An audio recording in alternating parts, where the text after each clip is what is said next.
For obvious reasons, the Golden Girl is a fan favorite.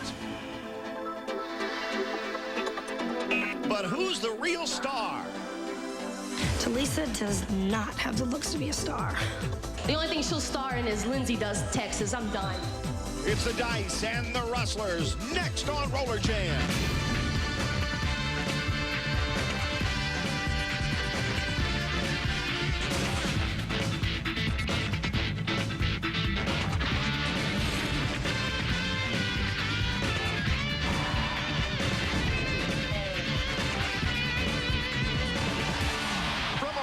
Florida Universal Studios, this is RollerJam, and tonight we're very happy to have you with us, everybody, because the Texas Rustlers are about to take on the Nevada Hot Dice, and we'll have it all for you, all the action, all the halftime activities and interviews, just about everything you can think of. I'm Rory Marcus along with Lee Hawk Rearman, and tonight keep the thumbs up because the Rustlers and Lindsey Francis are ready to go against Shea Brown and the Nevada Hot Dice. Well, they might be ready to go, Lindsey Francis and Talisa Miller, but don't think that they're out there fully in unity. These two have been battling. I believe the last time we heard from Tink Miller, she said, this is the Lone Star State here in Texas, the Texas Rustlers. She said, I am a Lone Star.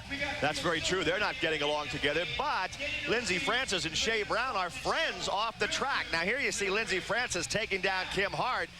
Now you're going to see Shea Brown in action, and then when it's all over with, Shea Brown helps Lindsey Francis up. They're pals. Well, this is a cross-country love affair, I guess, that on the track they battle, but then they're still on the track, but she's helping her little friend off the track. That Shea Brown and the Golden Girl. I kind of like the little, I guess, non-animosity going on between them, but you got to ask their teammates what they think about it. A little nicety you don't often see in RollerJam. Well, the skaters are getting ready to come onto the bank track. Let's take a look.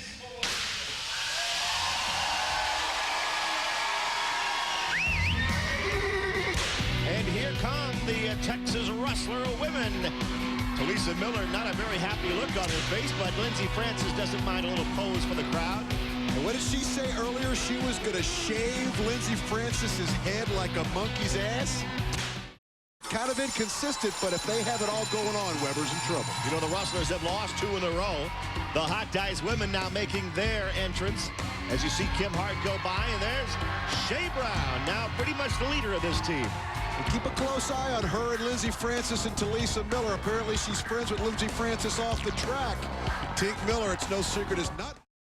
Brought to you by Dial 1-800-AT&T for collect calls.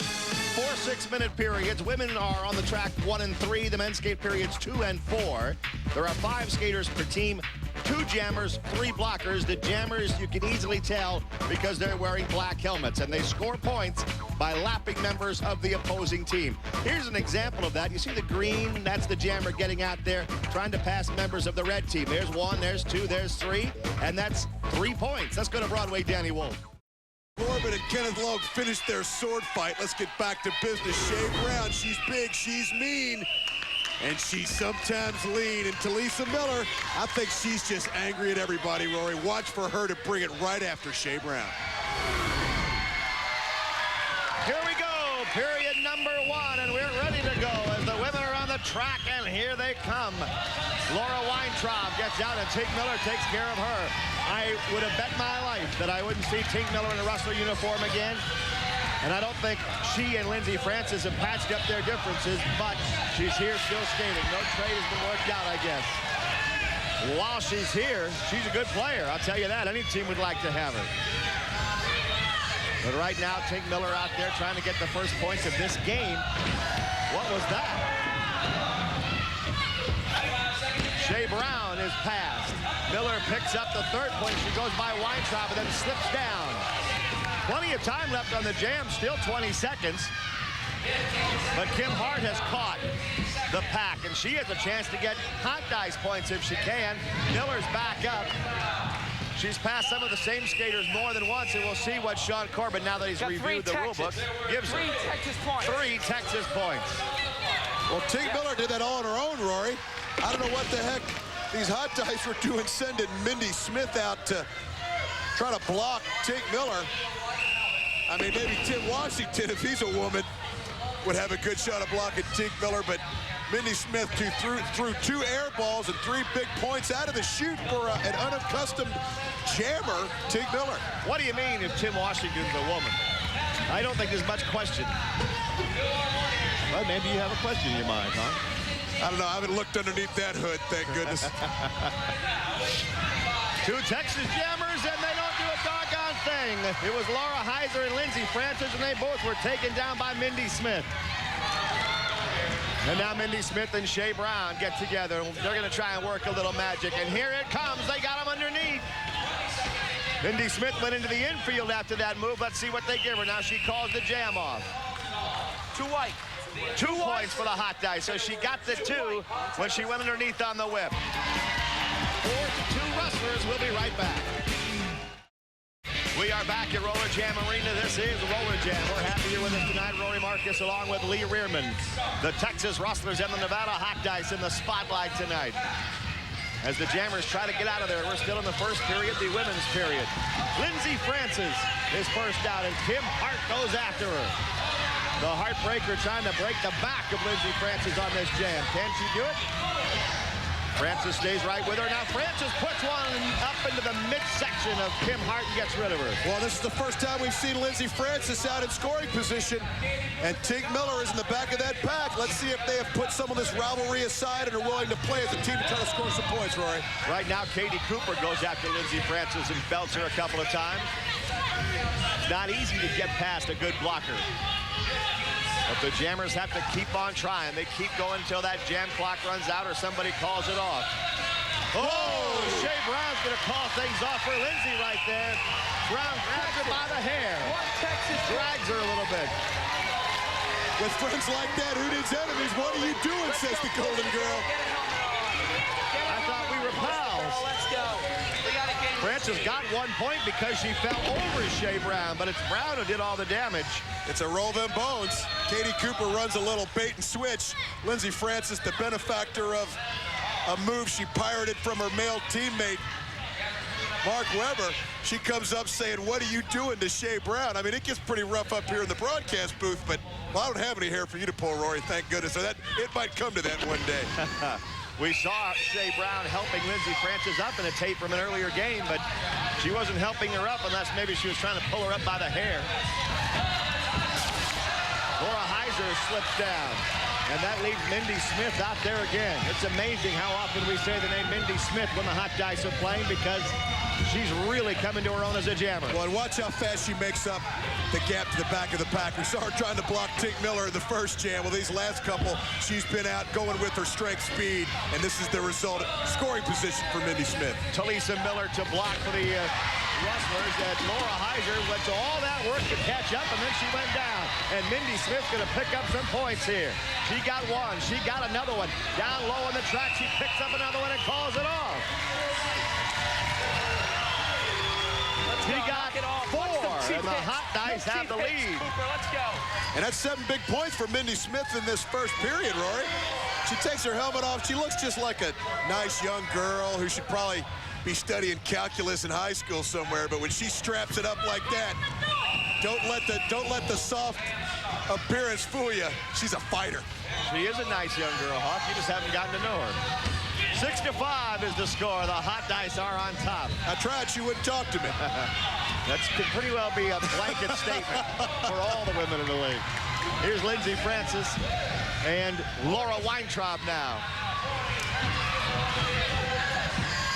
Weintraub tried to take Lindsey out on that turn, but instead it's Lindsey Francis who knocks Weintraub down with a kick to the heel. 6-5. Hot Dice lead the game, and Francis trying to do something about that. And guess who's back to block? Mindy Smith. She's picked up all the points. Now she's blocking, but Talisa Miller's there. Miller sends Mindy Smith into trouble. Oh, no. That's trouble.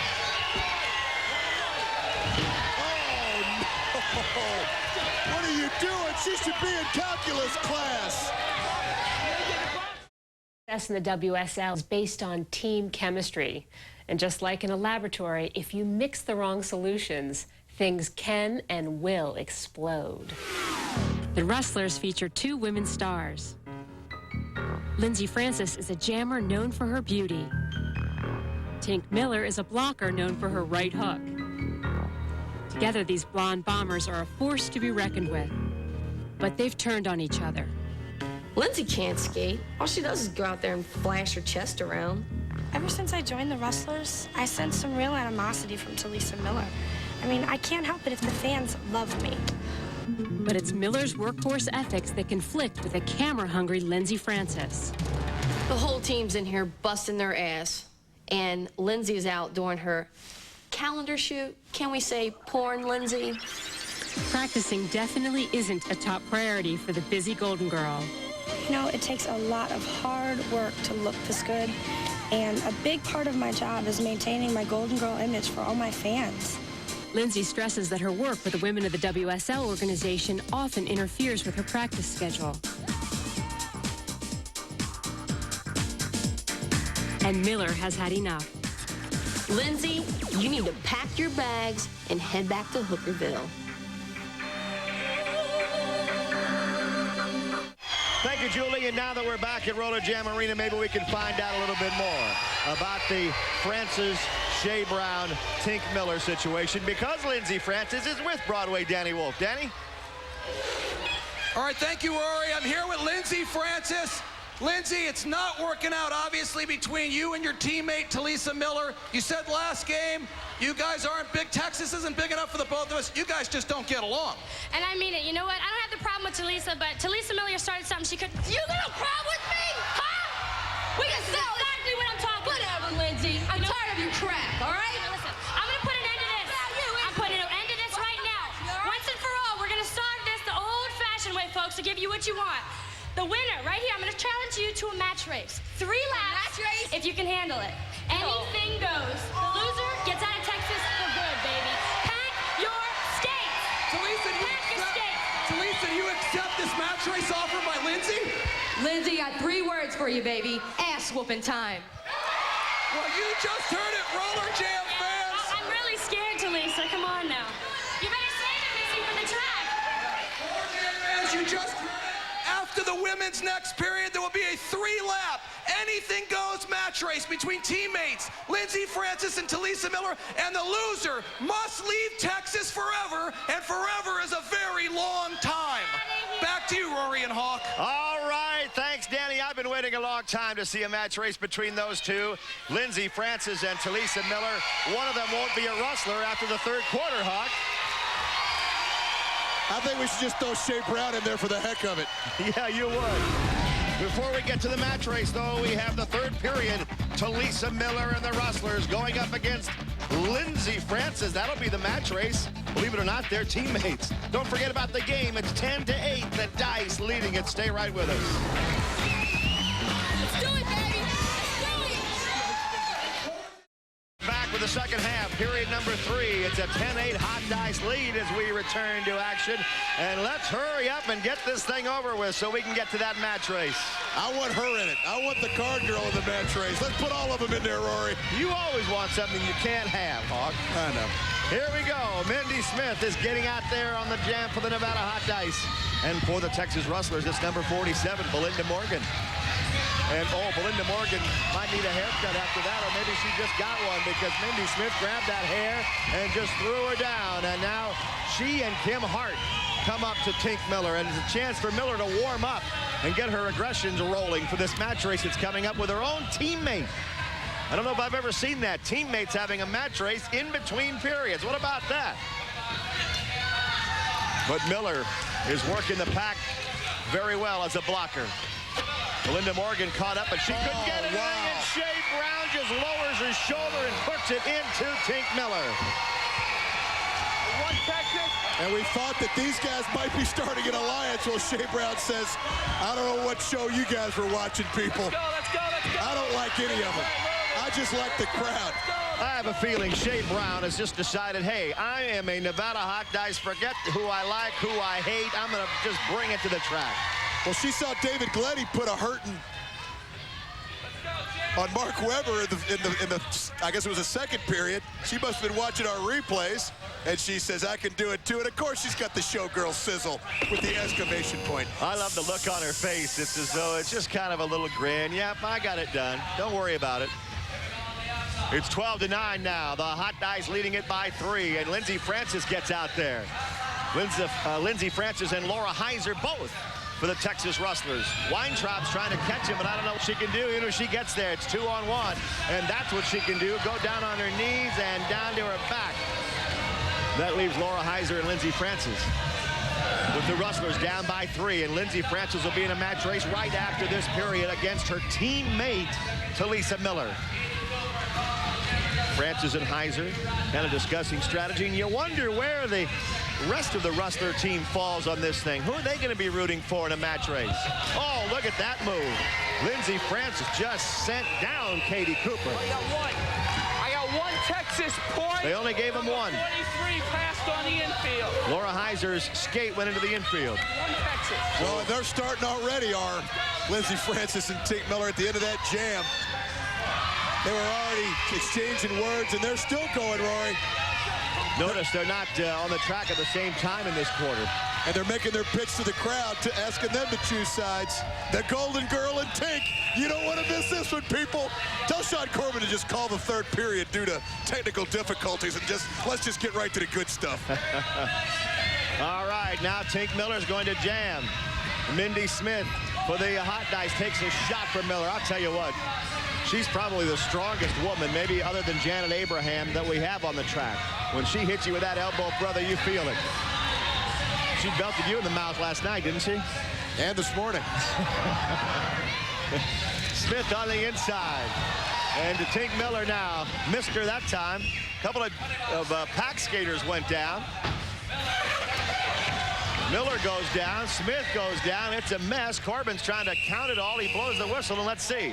I got one white. That's it. And 2 Texas. 2 Texas. Is that it? One Hot Dice point and 2 Rustler points. It's a tight game. It's 13-12. The Hot Dice in the lead. But as this period gets closer to being over, I think everybody's attention span is heading toward the upcoming match race. I know mine is. Keeping an eye on Lindsey Francis and Talisa Miller. And they're just jawing at each other, Rory, or at least Lindsey Francis and Talisa Miller coming around this turn here.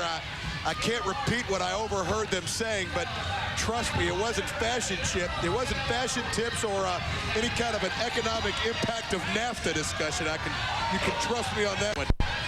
You know, they usually discuss NAFTA a lot out there during a game.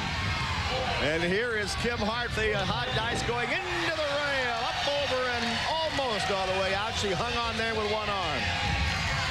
Lindsey Francis being chased down by Mindy Smith, and Francis, I think, is going to have to turn around and contend with that jam.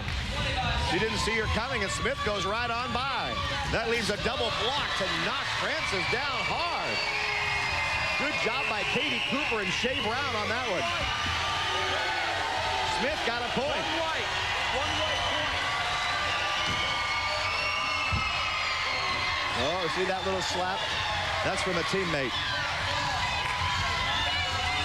You see Lindsey Francis there all by herself, had no chance to break up the double block. Tink Miller's nowhere to be seen. Tink Miller earlier was battling with Mindy Smith. When you don't play as a team, it's tough enough when you play as a team. These guys aren't playing as a team. Lindsey Francis and Tink Miller about to get rolling. Broadway Danny Wolf is going to get it rolling. Broadway, let's go. All right, thank you, Rory. Here we go, the 3-lap, anything goes match race. These two teammates who haven't gotten along for weeks, Talisa Miller, Lindsey Francis. Again, 3 laps. The loser is off. The Texas Rustlers for life. The winner remains a Rustler. Get it on, girls. This is going to be brutal. Here we go. There is Talisa Miller. Boy, she looks determined, doesn't she? And finally, they can get their aggressions out on one another. Lindsey Francis, how often do you see this? They're wearing the same uniform, folks. And Lindsey Francis goes to work on her 3 laps. You can do anything. You can pull hair. You can give them an illegal block. You can do whatever you have to do to win. They've completed 1 lap. And so far, neither one of them has gone down once. These are 2 tough skaters right here. Oh, and for the first time, somebody has gone down. And Tink Miller, instead of going on and winning the match race, stops and waits and says, come on, Lindsey, come get some more. And Francis is right there to say, you got it. Whatever you want, let's do it. Now they both go down. They're a quarter of a lap from the finish, and it's a fight to the finish. Miller's on her back. Francis turns. She sees the tape. If she gets there first, she wins the match race, but down she goes. Oh, my. Pulled by the hair. She kicks at Miller, pushes her. Miller grabs the skate. Look how close they are to the finish line. Who's going to win it? Whoever loses is gone from this team. It's Francis. Francis got there. She was knocked over the rope by Tink Miller, but she wins the 3-lap match race. And Talisa Miller is no longer a Texas wrestler.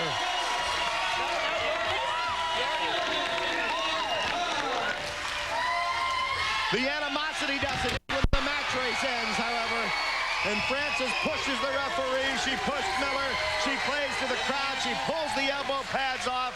And she says, baby, I'm still in charge of this team. Talisa Miller, on the other hand, knows that she's gone. As Lindsey Francis wins the battle. Here's Broadway Danny Wolf. All right, Lindsey Francis, you won the match race. You'll never have to worry about Talisa Miller, at least as a teammate again. Absolutely. You know what? I've said it before, I'll say it again. Talisa Miller, the only thing she had behind her was her big fat rear end. Well, Talisa will be on another team now. We don't know which one will pick her up, but I'm sure these two will meet again on the bank track. Back to you, Rory and Hawk. Defeated wrestlers. You didn't win the game tonight, Lindsey. I know you're a little upset about that, but congratulations on winning the match race. Thank you very much. I just want to say that I'm not going to apologize for anything because I did what was had to be done with Talisa. But you know what? I'm just sorry it had to interfere with our game, but we're a strong team, and the dice are weak. We'll win again next time. Come on now. Let me ask you really quick. Talisa, though, was an integral part of this team. She was a great blocker. How do you replace someone like a Talisa Miller? I'll give her that. She was good when she had her head in the game, but, you know, she's had it elsewhere the last couple of games, so I can't explain it. I don't know. You're going to replace her, though. Is it a surprise? Do you have someone in mind? She's replaced already. Don't worry. We're taking care of it. All right, thank you. Congratulations again on the match race. And Jason McDaniel. Thanks, Danny. They needed it, and they got it because of Jason McDaniel. Talisa Miller, where will she end up? She'll be in the league somewhere, I'm sure. And I wonder now about this friendship, so-called, between Shea Brown and Lindsey Francis. Big play by McDaniel to win the game. 20-16, the final score. The Hot Dice get the W, even though Francis got it in the match race. Another game coming up, the Quakes and the Riot. Don't go away. More Roller Jam is next.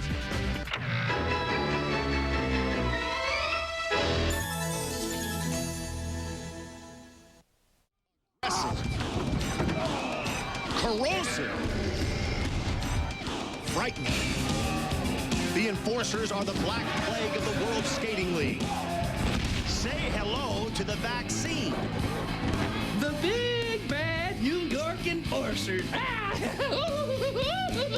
I'm shaking in my boots. I think it's your turn to be afraid, Enforcers. Be very afraid. Ever since the moral authority confiscated the championship belt, the Prophets, Sundogs have been on a crusade, defending it like it was the Holy Grail. And their creator couldn't be more proud. Tonight, the Sundogs won't just beat the Enforcers. They'll send them back to their rat holes with their hairless tails tucked between their legs. But somehow, madness always seems to prevail. I crave the flesh of the pups of sun. To watch you writhe will be so much fun. The question is, who is the real madman? Tonight is very simple. I will destroy the Sundogs, torture the Prophet, win back the championship belt, and stick my foot up Logue's rosy red ass. Boy, have I got a surprise for you, my friend. I think I've outdone myself this time. The Enforcers will show the Sundogs hell next on Roller Jam.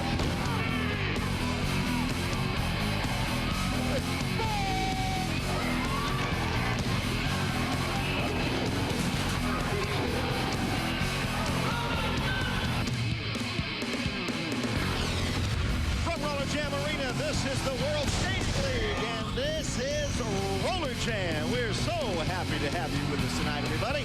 I'm Rory Marcus along with Mark Lloyd tonight. The Florida Sundogs take on the New York Enforcers, and it's a new Florida Sundogs team. At least they're remade. They're strong. They're tough. They have some new players, and they have the backing of the commissioner, Kenneth Logue. That's right, and there's nothing wrong with that, Roy. Kenneth Logue, the guy that brought respect back to the WSL, and you mentioned it, Roy. They're the champions right now of the WSL, and they deserve it, too. Oh, yeah, sure, they deserve it. They stole the belt. Then they kind of won it in their next game. Tonight it's on the line again against the Enforcers. Along with all of the other teams in the WSL, he is sick and tired of the Sundogs already. So are the rest of the Enforcers, and that includes Talisa Miller, the Hellcat. And the rest of the Enforcer females, Femme Fatales. And you know, Washington's not the only one. Back onto the track, back with the Sundogs. And there's Julie Amazon. I still don't know anything about her. I know a couple things. She's powerful, and she likes to win, Rory. And she's aptly named, too, I think. Here come the rest of the Sundog women. You know, the great thing about it, we can say whatever. Oh, the crowd is in a frenzy having seen Logue come out in a referee's shirt, and I don't blame him one bit. But most of the crowd, you'll note, was on D'Amato's side. Now the women are on the track and ready to go here in the first period. That means the Hellcat.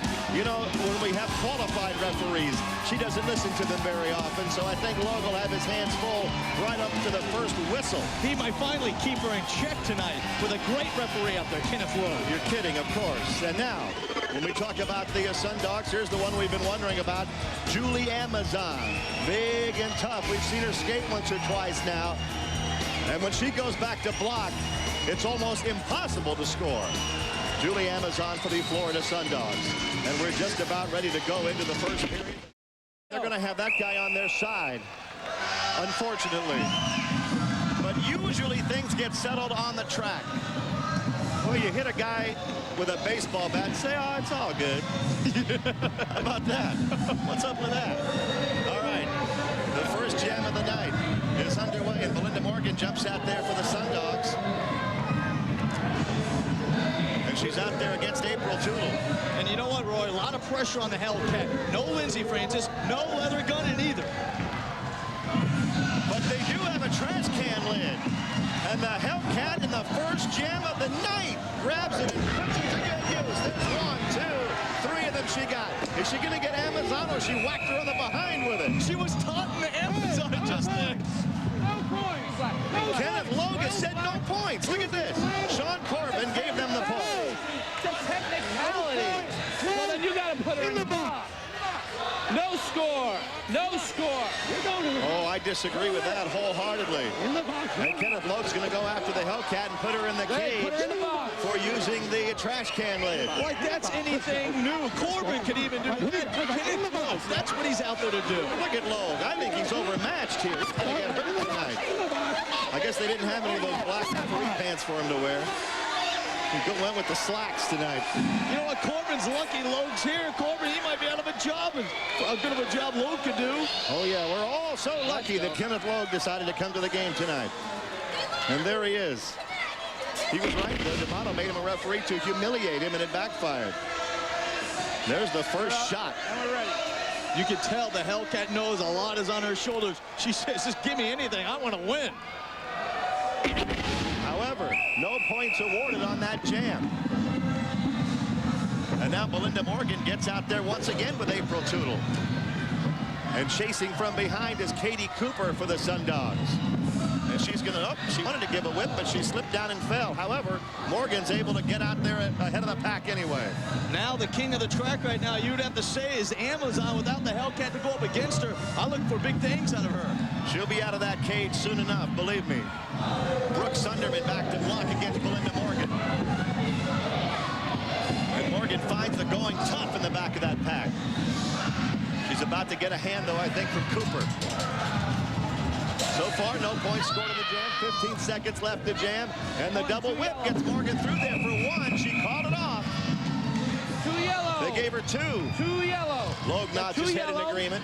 Let's go, let's go. As Sean Corbin awards the 2 points. Good call there, Justin. Best ref game so far. Probably I've seen in a long, long time there, Rory. 2-0. The Sun Dogs lead it. Kenneth Loach setting the tone early out there. Now they're going to get the Hellcat out of the box. As you look at the replay of the jam, I don't see where the second point came from. He obviously called it off.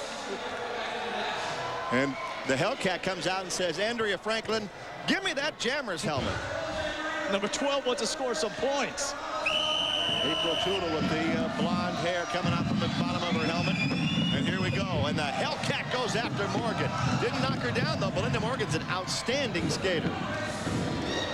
The Hellcat's not bad either, as she works on the face and up around the head. Let's see if she scores, A, and B, if Lowe's willing to give her the points. 2-0 Sun Dogs. Oh, there's a move for you. You know what, Rory? She'll get the points if she earns them out there. Kenneth Loach has an unbiased view on this game. She just cut across the infield. We might see that costing her a couple of points. Let's see. Amazon and Cooper back there to block, and the Hellcat takes them on immediately. Didn't get through the first time or the second time as she grabs at her nose.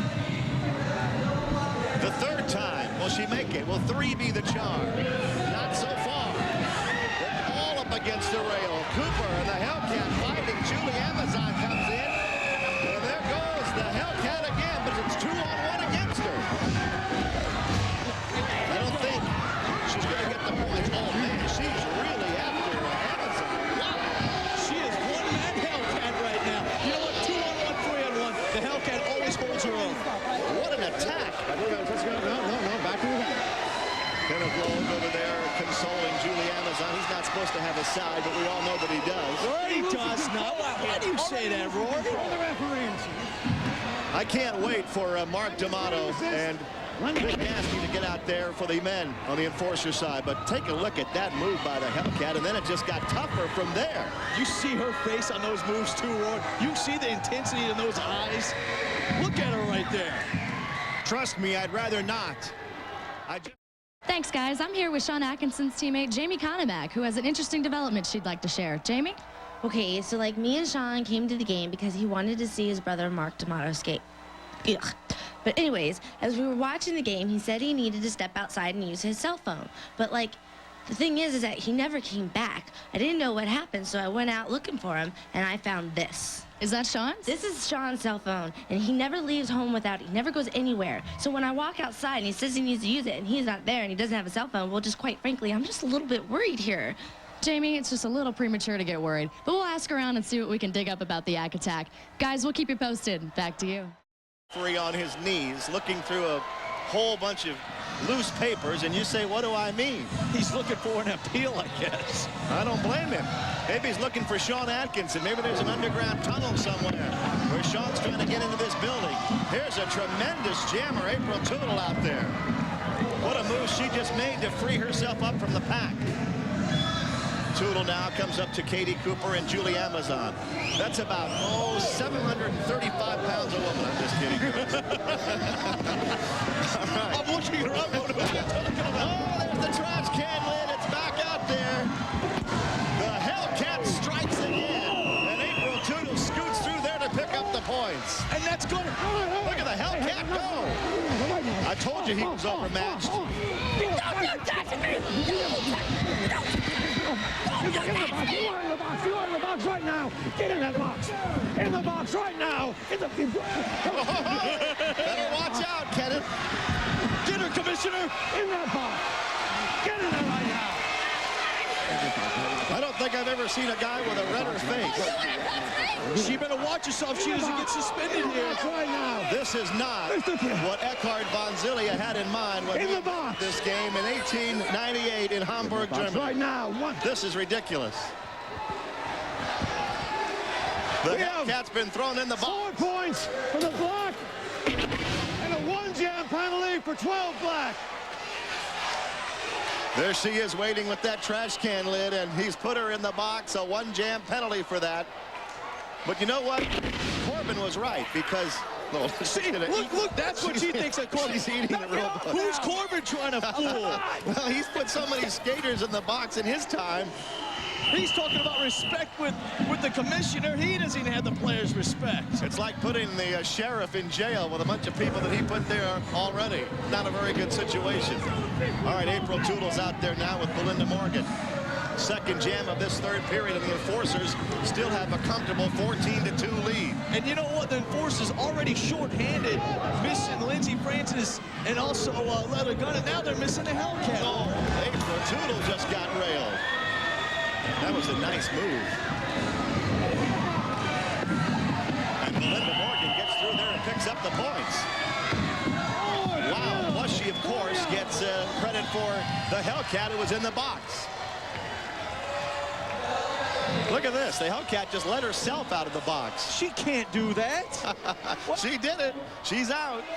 What are you going to do about it? There's not much Lowe can do about it. Illegal on that play from the yellow side. 4 points, though, picked up by the Sun Dogs there. A much-needed 4 points, too. The Sun Dogs have been getting their butts kicked throughout this whole game.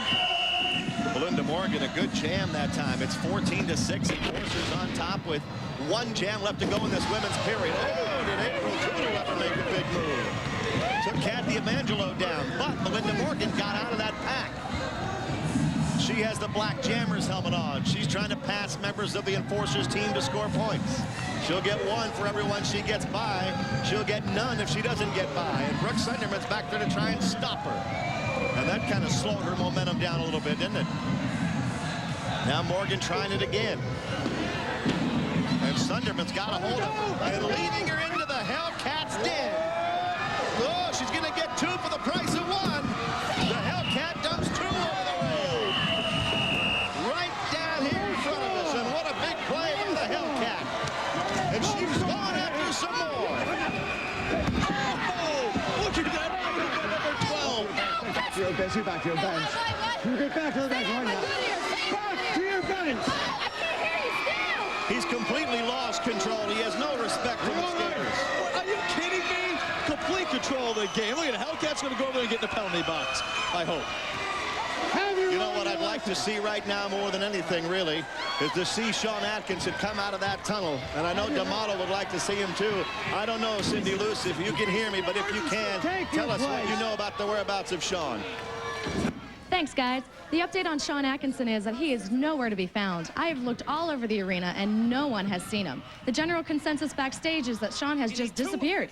Many people are starting to get concerned, though, that something terrible might have happened to him because this is completely out of character for the Quakes captain. If anything changes, I'll be sure to let you know. Back to you guys. Thanks a lot, Cindy. That's the end of the third period. It's 14-6. The Enforcers lead it. And this man has mayhem in his mind. We're ready to go into the 4th and final period in just a minute. Stacy, I'm gonna hit you so hard, your mom's gonna feel it. Blitch stole the roller derby queen title from Loden by a hair. Plus, Denise's ex is now Stacy's man.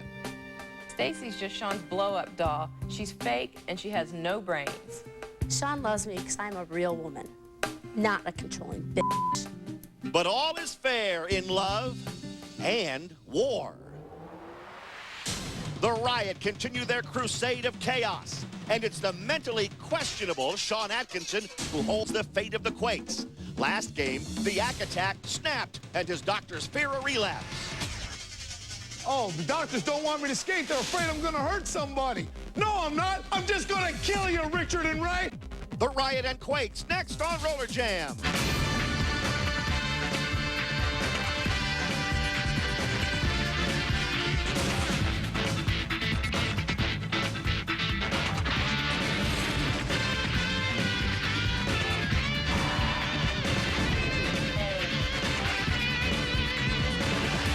Universal Studios in beautiful Orlando, Florida. We're very happy that you're with us tonight for RollerJam from RollerJam Arena here in Orlando tonight.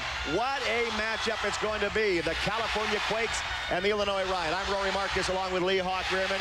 And tonight, Sean Atkinson will be on the track, even though his sports psychiatrist has advised him not to skate, Hawk. After this kiss from Denise Loden to Mark Webber, I don't think Atkinson was in any kind of a frame of mind to play a game. But he'll try and come back tonight and do it. Well, we talked about the matchup between the Quakes and the Riot, but this poor Sean Atkinson guy, he's fighting these demons we were talking about. He's fighting, I guess, this new doctor, Dr. Scott. He's going to be fighting his ex-girlfriend, Denise Loden, out there. He's probably fighting his current girlfriend, Stacy Blitch, and all that. He still has to fight against Ray Robles and the King, Little Richard Brown of the Illinois Riot. I don't know about you, but I like it when he hits himself on the head with the hands. All right, they're about ready to come out on the track. Let's get to the action.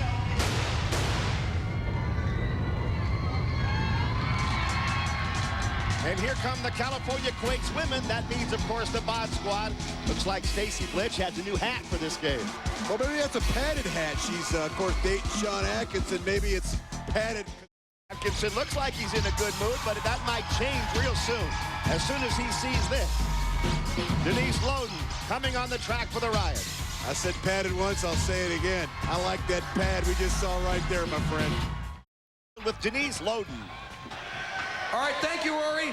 Denise Loden, the last time we saw you out here, you weren't skating, but you kissed Mark Webber. Are you still on that, Danny? Get off it already. It's old news, okay? Well, that's what triggered Sean's psychoness to come back. When you kissed him, you triggered the whole reaction. He went crazy again. I think we blame you, Denise. You know what, Danny? It's his new hooch that's triggering his psychoness. And you want to know what Sean Atkinson told me the other night when he called me when he's supposed to be with Stacy? He told me Stacy's fine from behind, but she needs a checkup from the neck up. Oh, no! Back to you, Rory and Hawk. Little Richard, or King Richard, calls her his queen. I think some people might want to wash the queen's mouth out with soap, but you can never argue the ability to play the game by Denise Loden. And Stacy Blitch, nobody would argue that she can play the game either. She's the leader, and she's very physical. The first period about to get underway, right? Well, speaking of fine, behind, neck, and up, I'd say we're right where we belong there, my good friend. What I love about you, Hawk, always willing to take the high road. And there goes Stacy Blitch. She's happy because she just knocked Loden down. This is a little rivalry. You know, I've heard of guys calling their ex before, but not to complain about the current one. If Denise is indeed telling the truth, who knows in this love triangle. Millie Guthrie gets back there, and Stacy Blitch is going to have to get by her if she wants to get any points. Guthrie grabs her, knocks her helmet off. Denise Loden just waiting. Oh, no. Back attack. They both learned it from Sean. Doesn't feel very good, does it, Stacy? Oh, what's she doing? She's got the psychedelic fun package on again. Well, Stacy had drawn first blood at the top of the jam. Well, once around and how things change. They talked about nice from behind. Stacy Blitch is nursing a nice from behind. And here we got the psychedelic fun package. Little shake and bake. Wonder where she learned that particular dance. Little Richard. 1-0. She did get a point. That's a hard-earned point for Stacy Blitch. Millie Guthrie was blocking last time, now has the Jammers helmet on, and there she goes. Loden gets out. Oh, Loden grabbed a hold of Stacy's hair and threw her into the rail with it. Boy, Denise Loden, when she came to this team, the Illinois Riot, it was like she just got her get-out-of-jail-free card and then used it just in time to get all the moves out, take all her frustrations out. Well, and Kenneth Logue, I think, was to put her right back in jail, Rory. Stacy Blitch keeping her mind on business for the moment, and the business is blocking the jammer, Millie Guthrie. Now Loden gets back there. Loden and Blitch are just going to go at each other all night. You know that. Denise has her again. Denise has her around the neck. Where's she going with her? She's skating around the track. Oh, man. It was a target. Richard Brown held up the bench, and Sean Atkinson going nuts after Brown. Well, he's taking up for his girlfriend, Current. Stacy's having a very forgettable first period. She's going to be helped up now, and I'll tell you what, if this move looks familiar, it should, because that's what Stacy did to Denise to win the roller derby queen match race. It's been a bad first period for Stacy Blitz. We're tied at 1. We're tied up at 1 early in the game here in the first period. And the jam begins. The Jammers are in the back of the pack wearing the black helmets. They try and work their way along the high part of the track. Amy Craig's trying to bust out of there. Now she does. Jennifer Matthews is in front to give her a whip. And streaking out after her right now is number 53, Millie Guthrie, who's been involved in just about every play here so far. Guthrie and Amy Craig. Guthrie grabs Craig around the neck and just spins her down to the track. And with a little grin on her face, continues to skate on toward the pack. Let's see what Loden and Blitz can do to each other now. Oh, whoa. Denise Loden. She didn't do it to Stacy Blitz. She doesn't really care who she does it to. She is on fire tonight. I don't know who she learned that dance from. Maybe she had an audition for Boogie Nights, because that's probably where she lifted that outfit from, Denise Loden. But Stacy Blitz came out of the first jam, and I think she just made Denise Loden mad, and you don't want to make Denise Loden mad. You want to see her dance, but you don't want to make her mad. And I guess when she gets mad, she can really dance. Watch this, Rory. 1, 2, 3, you go, girl. It's your birthday, it's your birthday. Wow. Boogie Nights, she could have been Roller Girl, huh?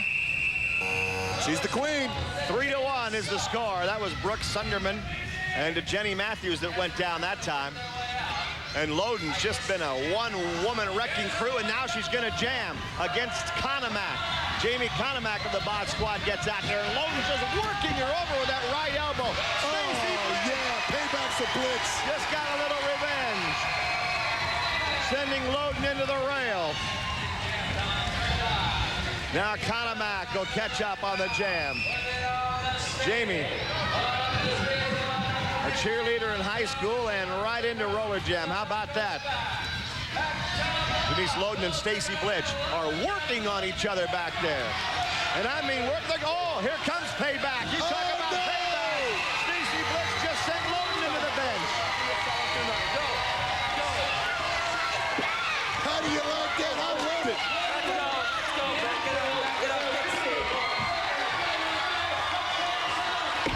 Well, the Bod Squad might have needed a wake-up call, and they got it. And at the tail end, the Bod Squad teamed up to take Denise Loden head first into one of our RollerJam sides. Don't hurt the RollerJam girl, please, but look at the intensity in the face of Stacy Blitz. Denise Loden had said she looks fine from behind, but from the neck up, she needs a checkup. Well, these guys have been taking the anatomy charts of each other and ripping them to shreds so far, and we're not even through the first period. You know, she said, Sean Atkinson said that. He's been getting a lot of checkups from the neck up lately, and none of them have taken. This is the final jam of the first period. Amy Craig and Jenny Matthews trying to dispose of Crystal Schneider in the red of the riot, and they do so. A little congratulations between the two of them. Amy Craig, number 24. Jennifer Matthews, number 25. Looking to pick up some points. And Denise Loden, who's been involved in every single play in this first period, falls down. She missed the block entirely. The Quakes get 2 points, and can they get some more? 10 seconds of jam time left. Loden jumps up and catches from behind. Still doing her job as a blocker, even though she's been passed for a point by both of them. That's the end of the jam. And here goes Blitz and Loden. It's not the end of their battle, I guarantee you. That's it, break, break. Knock it off, knock it off, knock it off, break, break, break.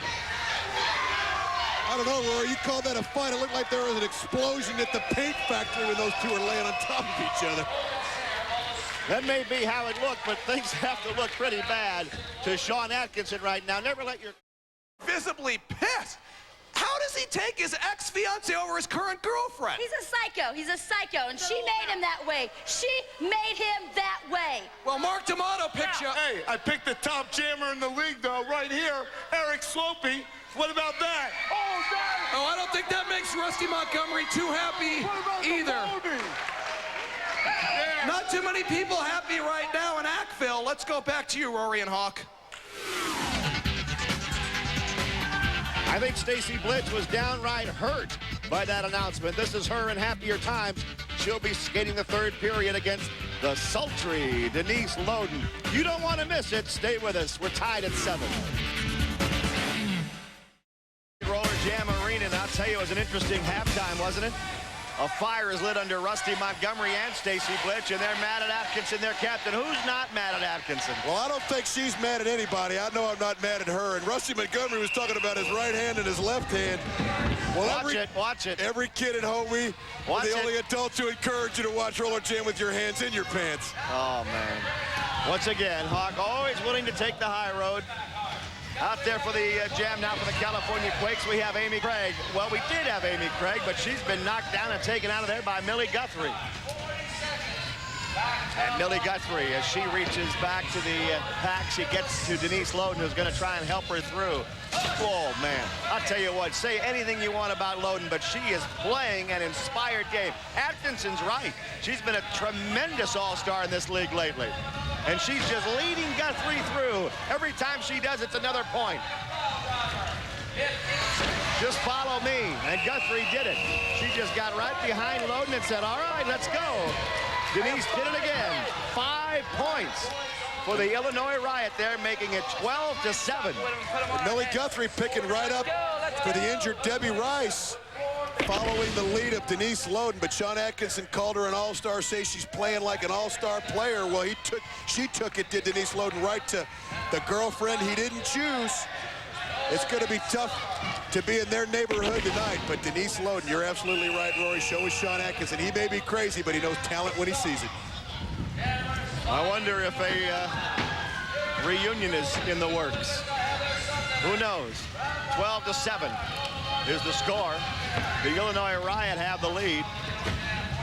And on the jam right now, that's Heather Sunderman for the California Quakes, and she's out there against Norma Marshall of the Illinois Riot. And Marshall, who's from Aurora, Colorado. I think she's the only Colorado skater in the league. But she leads this jam now out there with Heather Sunderman. 12-7, the Riot leading this game. Sunderman trying to knock Marshall up into the rail. She did it. The pack is down. Whoa! Sunderman. Heather Sunderman calls it off. That looked like a page from Jason McDaniel's playbook, and the Quakes congratulate her. Look at that. Let's go. All of a sudden, the team looks together. Whoops. Blitz is down, and guess who did it? Denise Loden continuing her wrath and terror on the Bod Squad and the rest. Now. Loden just sneaks up behind Blitz, grabs her hair, and yanks her down. How about that? And quite proud of herself as well.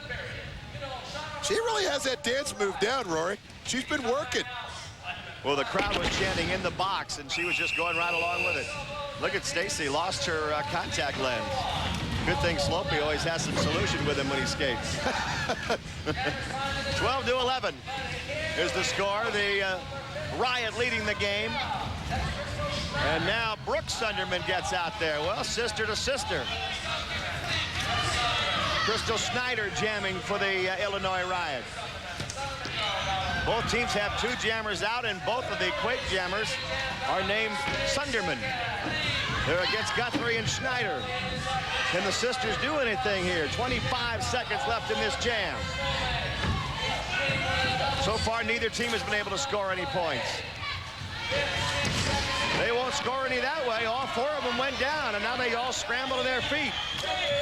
10 seconds left in the jam, and they're going to fight instead of jam. The Sunderman sisters.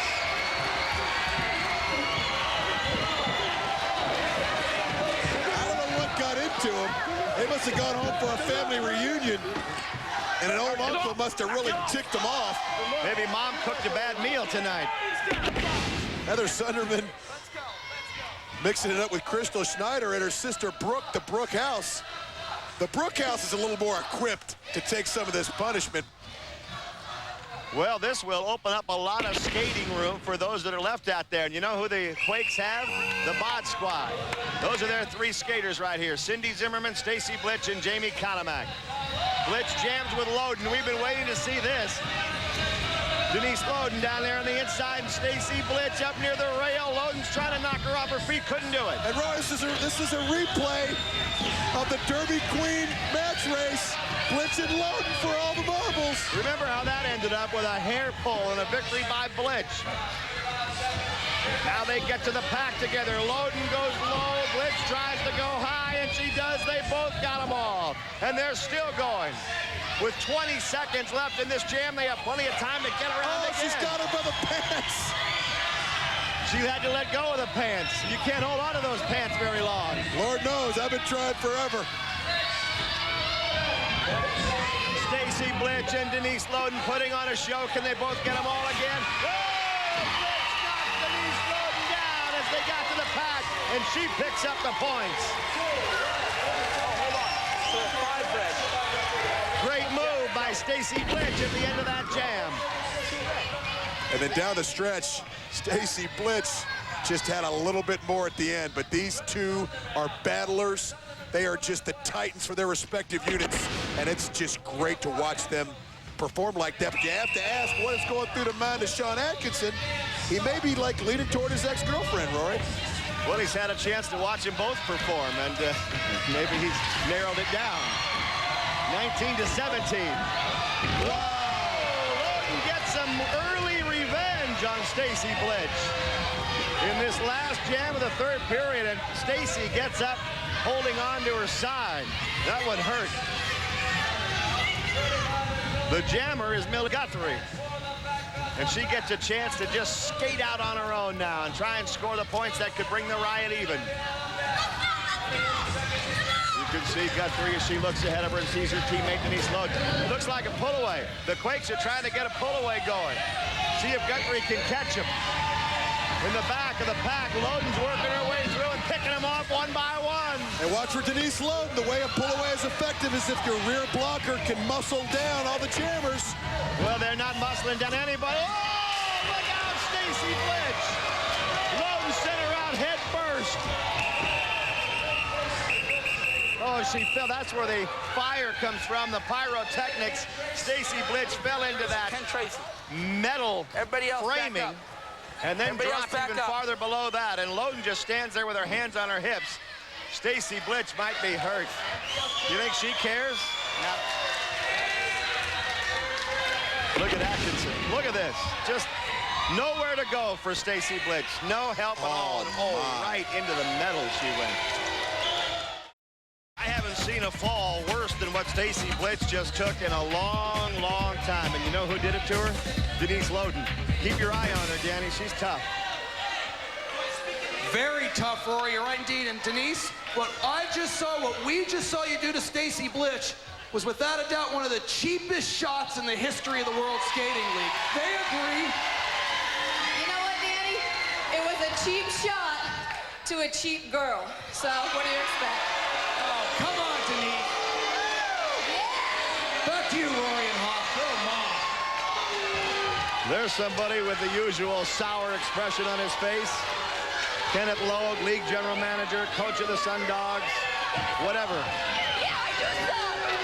Come on, bring it over. Bring it over. Well, Denise Loden.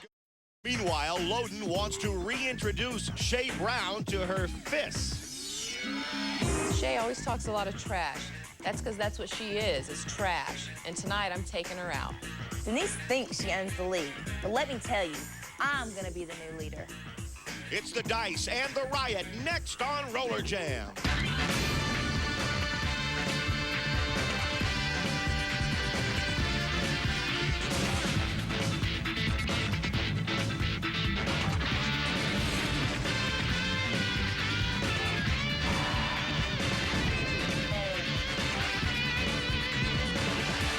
From Universal Studios in Orlando, Florida, this is RollerJam. RollerJam Arena in the World Skating League. Happy to have you with us once again, everybody. I'm Rory Marcus, along with Lee Hawk Rearman. Tonight, the Nevada Hot Dice take on the Illinois Riot. The Riot, a team that since Denise Loden joined this team, it's as though the shackles have been torn off and she's going crazy. Well, these Illinois Riot, Richard Brown early in the season said, somebody find me a woman. Well, he got Denise Loden. She's become the queen. And across from her today is going to be Shea Brown, somebody who modeled herself after Denise Loden. When these two get together, Rory, it's fireworks. Shea Brown has really emerged as far as the Nevada Hot Dice are concerned. On the women's side, she's been tough. Well, she's physically a large person, but she also is very fast, and of course, she loves to get pumped up for the crowd. And then you've got Denise Loden. Heck, if you didn't think she was flashy, just look at that outfit. She also packs a wallop, as the two bod squatters there will attest to. And she even has a flair for the excitable, blowing a little fur on her friend Jamie. Let's get the player introductions.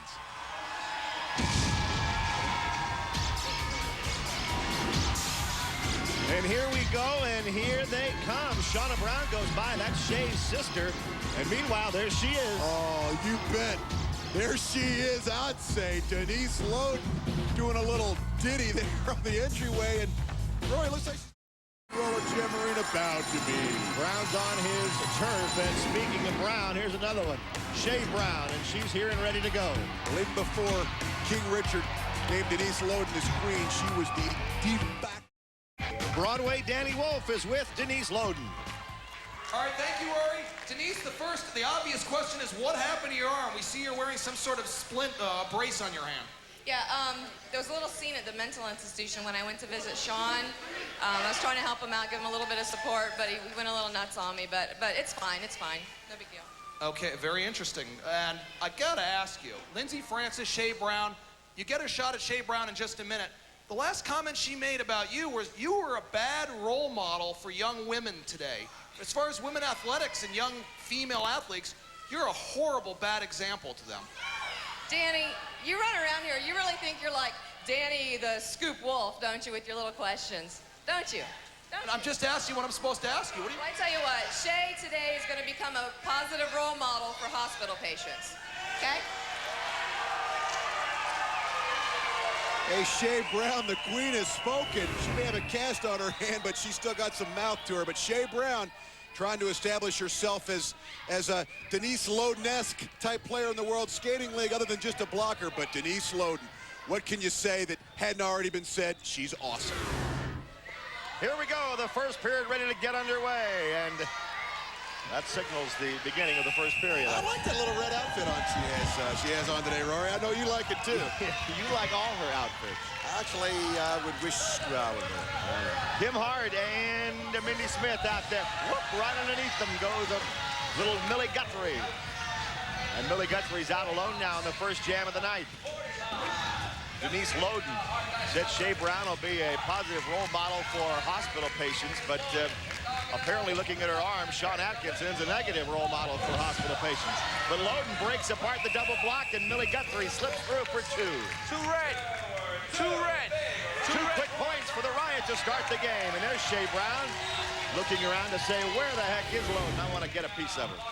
Well, Denise Loden, she provides plenty of opportunities for people to get a piece of her out there on the bank track. But knowing Denise Loden and the new Denise Loden under the tutelage and guidance of Richard Brown, I think that cast is going to be more of an asset as a weapon than a hindrance as an injury, Rory. Yeah, you've seen it in football where a linebacker might leave a cast on and just whack that running back. I think Loden has the same idea in this game right here.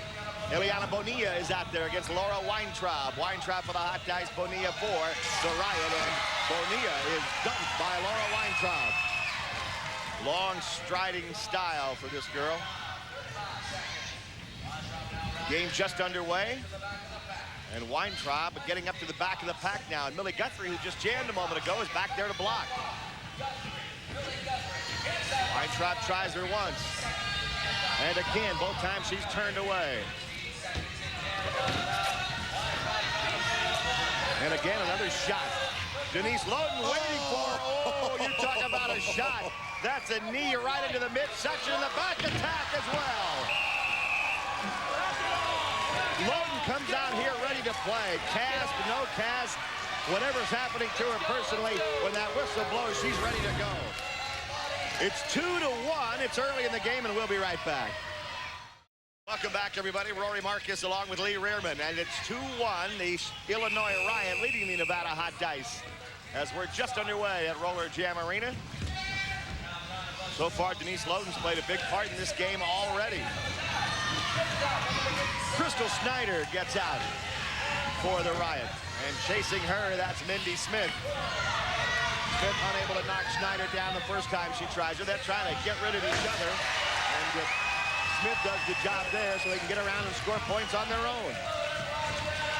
But now, after getting rid of the jammer, they have the blocker to worry about. And that's Denise Logan in this case, who misses the hip check. Smith goes right by. Now it's Guthrie, and she missed her.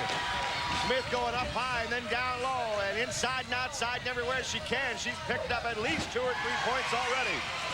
And she's making the Riot look bad, which is even worse for them. Oh, wow.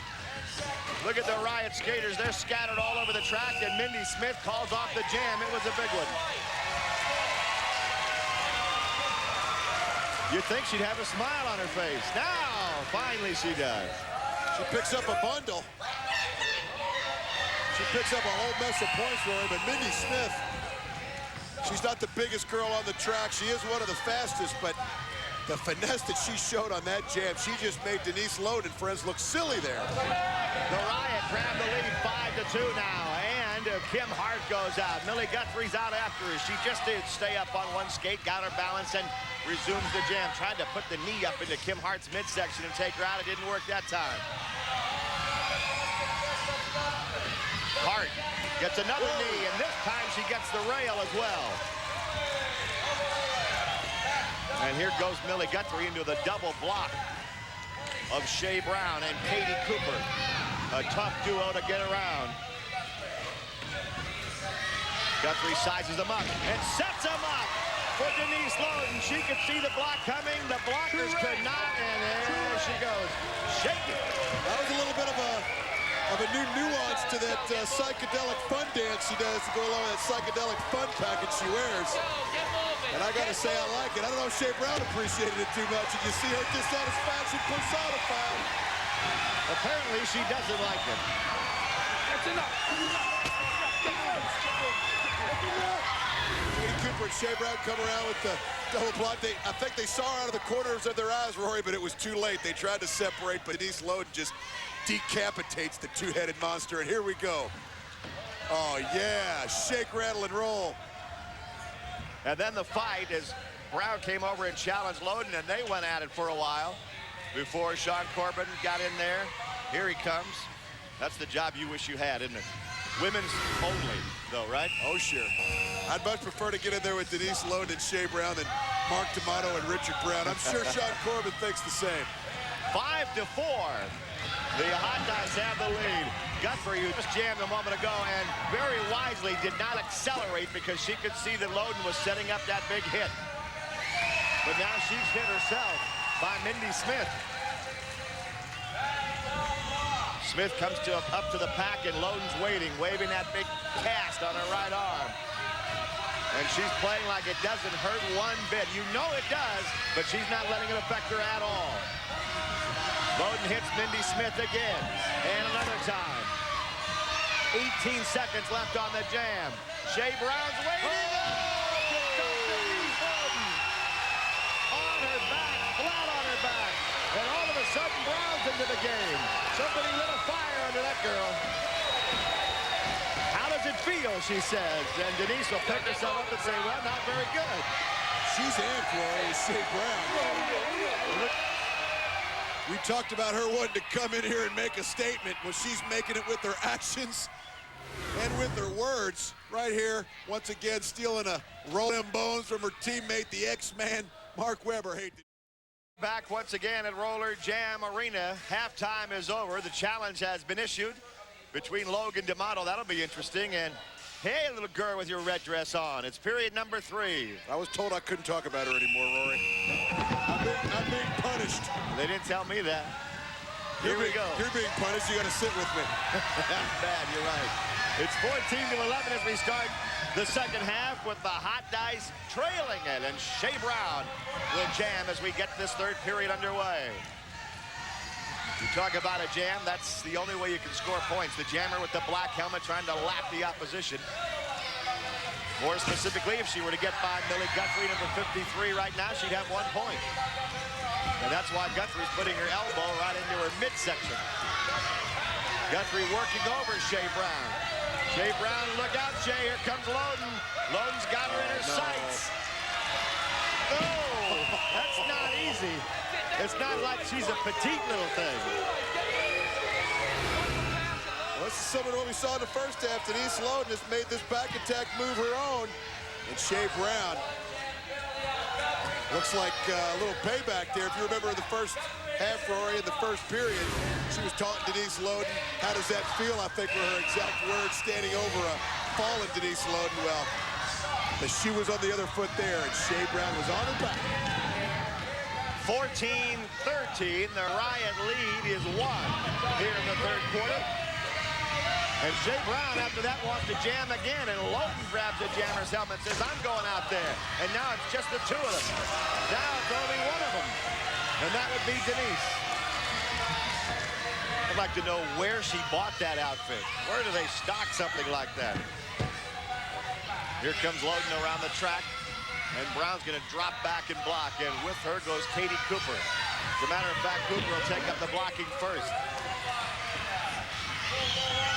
And Cooper, the captain of this team, rips a right elbow into Denise Loden, and now Brown says, let me at her. This rivalry is building. Brown's got her helmet. Oh, face first into the track. And the showgirl sizzle lands, and there's a little imitation.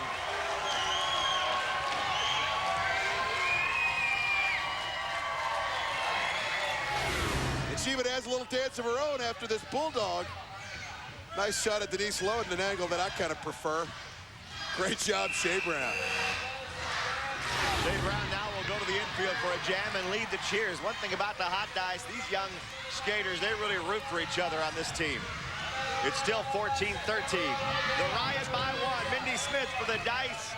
Millie Guthrie for the Riot. Two good jammers, quick on their skates. Skillful players in this league. Millie Guthrie slips inside along the turn.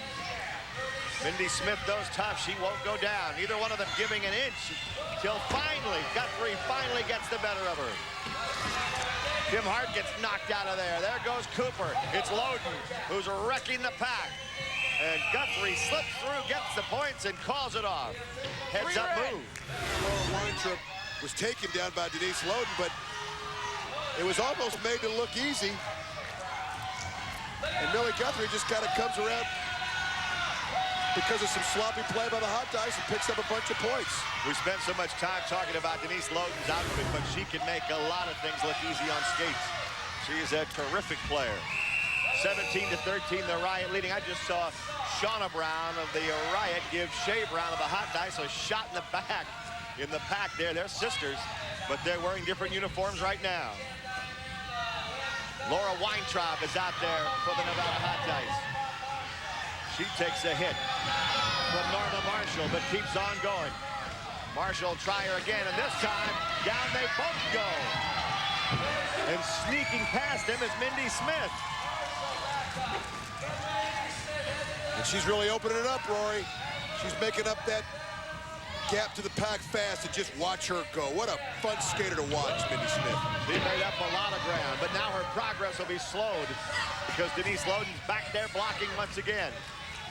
17-13, the Riot leading the game. The Hot Dice trying to catch him. Loden working over Mindy Smith. And Loden shoved it to the shoulder of Shea Brown. Boy, they're taking turns abusing one another, aren't they? Let's go, let's go, Brown stands over her fallen compatriot, her comrade on the track, but certainly not in uniform. Well, this might turn out to be whoever is left standing with this kind of a battle. That was a King Kong move. Shea Brown may have stolen from Big Tim Washington's New York Enforcer menu, but Denise Loden occupied with Mindy Smith. Shea Brown never wanted to let an opportunity go by. Wow. She was barking after that jam, Rory. We got her dancing, we got her sizzling, we got her barking. And Shea Brown, something else. 17-14, the Riot by 3. This is the final jam of this third quarter. Then the men will be back on the track. But right now, Shea Brown gets out there. She's having a big third quarter for the Hot Dice. Crystal Schneider goes out after her. And the two jammers have it to themselves. Shea Brown has it all to herself right now. And this is why a lot of people compare Shea Brown to Denise Loden. Denise Loden can jam and block equally well. She's big, but also has speed. Well, Shea Brown's the same, Rory. You saw her with a physical jam last time. Now we're seeing some speed. We may see more physical. Look at Loden.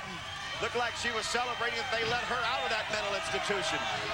She said, I'm just a visitor. I got to go. Shea Brown is finding out now, though, that Loden packs a punch. And Denise is going to roll her into the infield, I think. No. She has her hair, and they now the bench.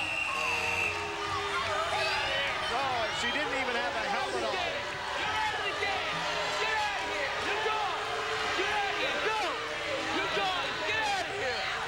Believe me, she's not checking to see if she's all right. Let's see that look on her face. Shea Brown is furious. And Denise Loden just opened up a door to the dark side. Surprising, isn't it? I thought everything was goodness and light in the World Skating League. But look at that. And that, ladies and gentlemen, is the oral authority of the Riot. Those three guys right there. Denise Loden in the middle. On the left of your screen is Laura Weintraub. And now skating out of the middle, another tremendous jammer, Amy Craig. They look good, but they get the job done. Yeah, they really do. It's the threesome that we'd like to tangle with, Rory. And here come our girls. There we are. Oh, we love this. Oh, who wouldn't enjoy this little show? There's Laura Weintraub, the Pussycat, and she's got the Pussycat out there tonight. Lips Loden in the middle, and the fabulous. Now let's get ready to meet the dice.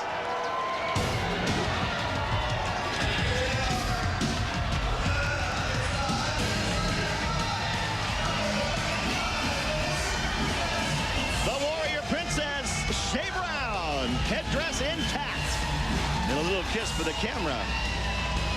She is quite a warrior, and she has her work cut out going up against Lips Loden tonight, Rory. Yeah, but this helps. And she's got a little ribbon in her hair tonight, too. Jenny Matthews. Since they picked her up, she's become one of, and she would tell you, the top women's jammer in this league. Yeah, she likes to harp on. She's talking the trash, saying that I'll be the first one to 50 points. That's something big to bite off there, Rory. You know who hates that is Amy Craig of the Riot, because Amy Craig... Back at RollerJam Arena as the Dice get set to take on the Riot. And on the women's side, a tremendous jamming matchup. That means scoring in this league between Jenny Matthews and Amy Craig. As you take a look at Jennifer Matthews, just acquired by the Dice not too long ago from the California Quakes, and she has emerged as a star. She leads this league in scoring on the women's side at the moment, but never discount Amy Craig, the smooth skating star from Alabama, who has been a tremendous addition to the Riot since she, too, came from the California Quakes.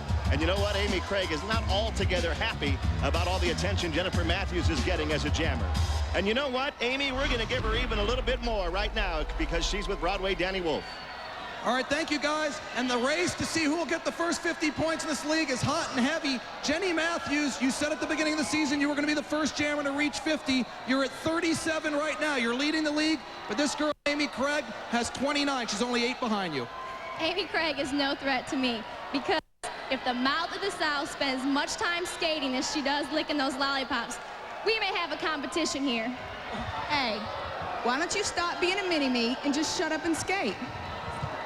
Yep, there they go. Back to you, Rory.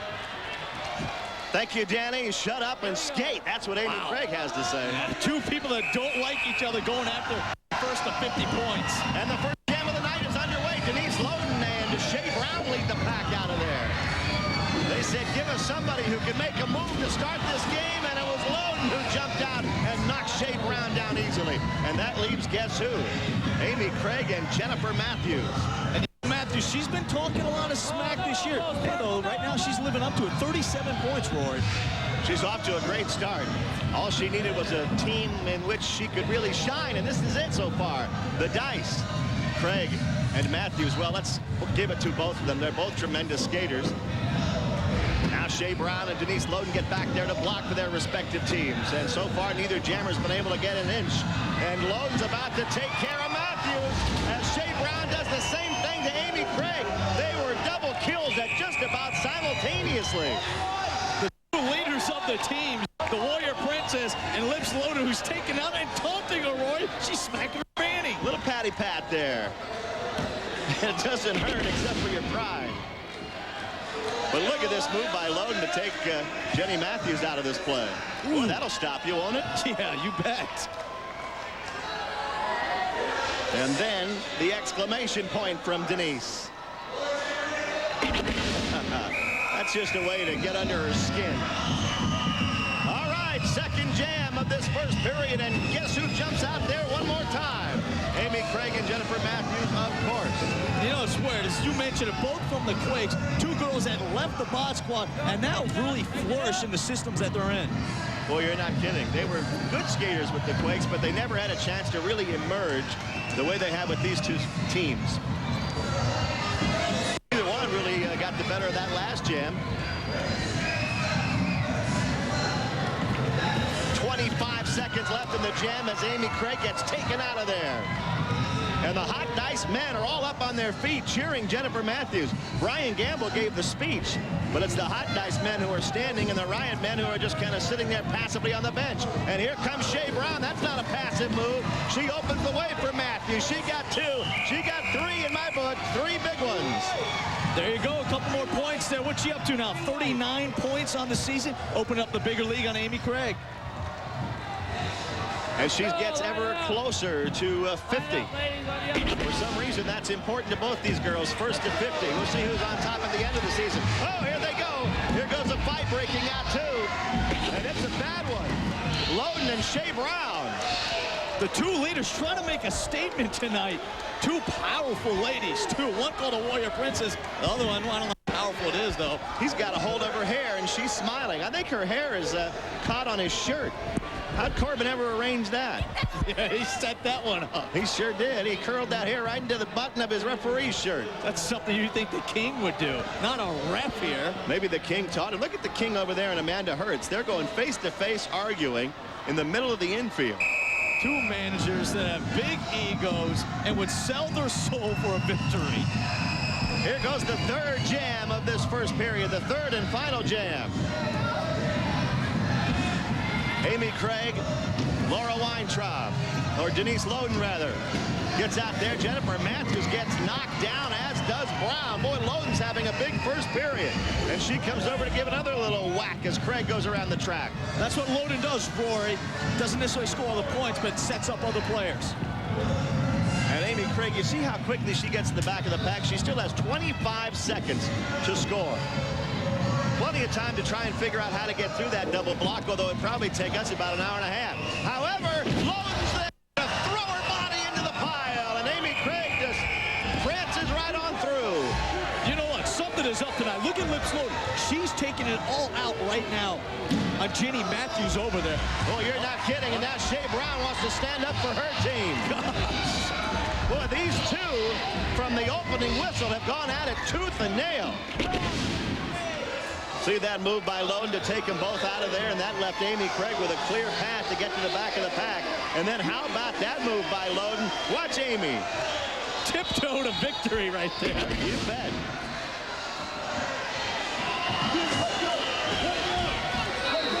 Look at this. Corbin's trying to get Denise Loden, along with referee Dee Dixon, into the cage. She doesn't want to go in, though. She's doing everything she can to stay out of there. Finally, in she goes as the first period has come to an end. Loden's kicking things around down there. Meanwhile, the men are getting ready to skate. Oh, boy, that ought to be a fine of some kind, huh? Or something, yeah. Broadway Danny Wolf is with Mo Sanders. Broadway?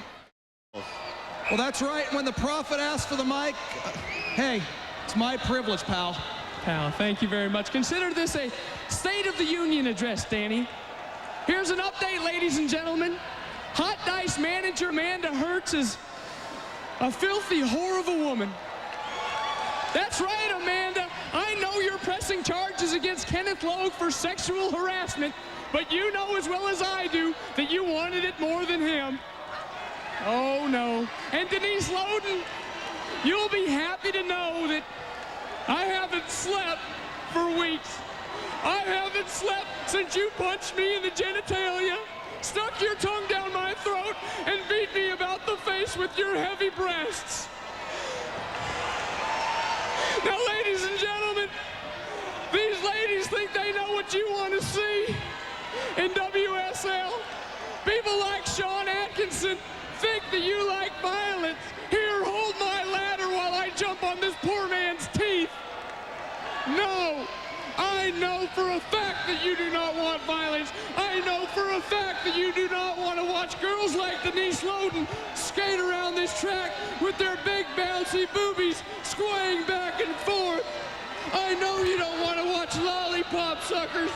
And I know because of this sophisticated program research straight from the great state of Tennessee.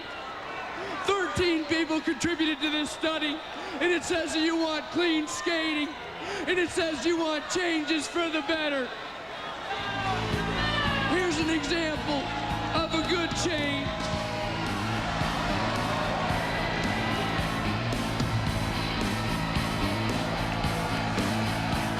Ladies and gentlemen, Lindsey Francis used to be unwholesome. Lindsey Francis used to be unhealthy, but here she is, the new and improved Lindsey Francis. You will not see that Lindsey Francis ever again. You will never see that much skin from Lindsey Francis ever again, because that's what you want. And as new commissioner of the WSL, hi, Lindsey. Talking about, I am the commissioner of this league. I own this league, lock, stock, and barrel. I never gave you that Danny, job. if you would hold my program research. How soon we forget. How soon we forget, Kenny. Forget what? I had a bad week, boy. But Can we please roll the footage? You had enough yet, huh? You had enough nut? Yeah. You a little thirsty from losing all your precious bodily fluids? Yeah, I think it's drinking time. It's drinking time, all right. Get down there. Commissioner Lowe. Hello, my friend. I see you've taken kindly to our accommodations, sir. For God's sake, man, let the savages stop. Stand them up, boys. Now, Kenny, I hope you realize you've done this to yourself.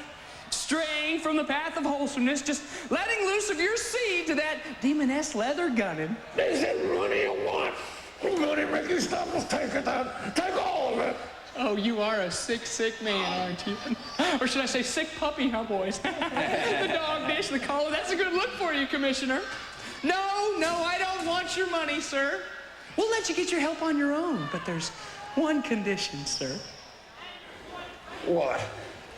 This contract states that you release all power of the World Skating League over to myself and members of the moral authority until, of course, you are healthy enough to regain your status as commissioner. Just sign on the line. Thank you, Canine. Oh, there you go.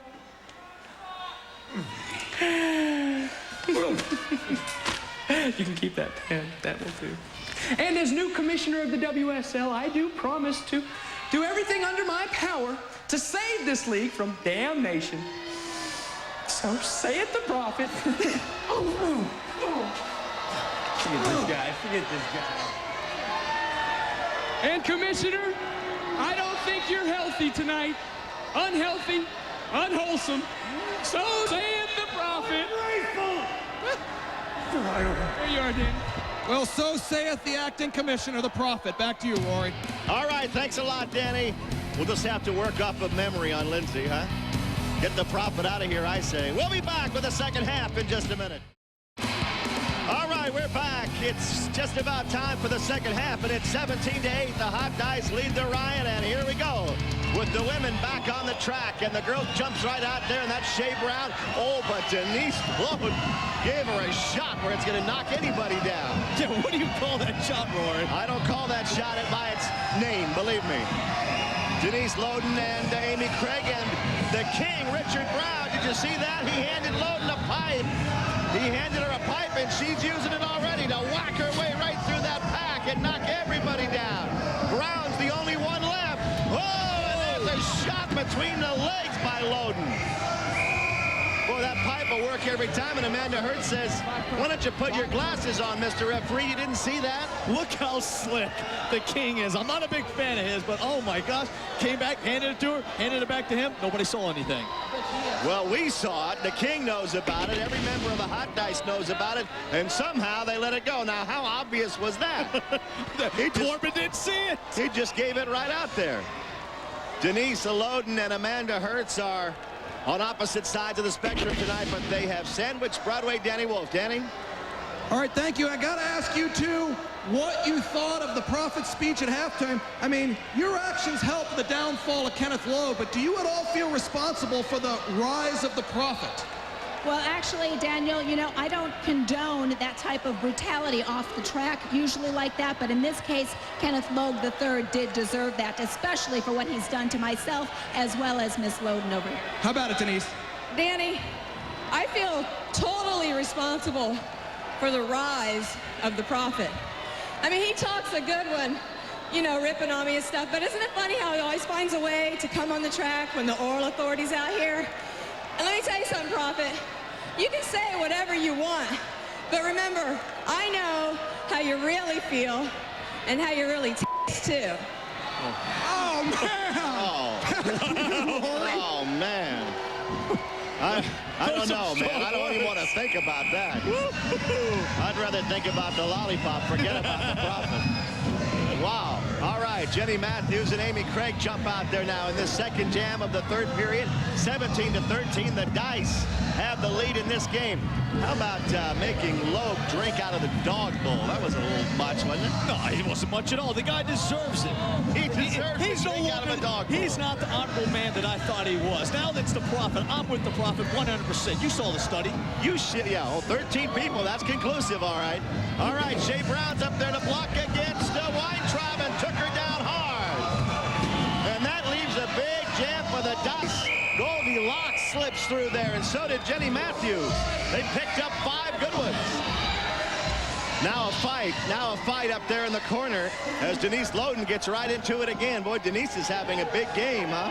Boy, she is all over the track tonight, though. I mean, she's throwing elbows, fists, grabbing the hair, kicking, doesn't matter. There she goes again. There goes Shea Brown again, too. They can't keep these two apart.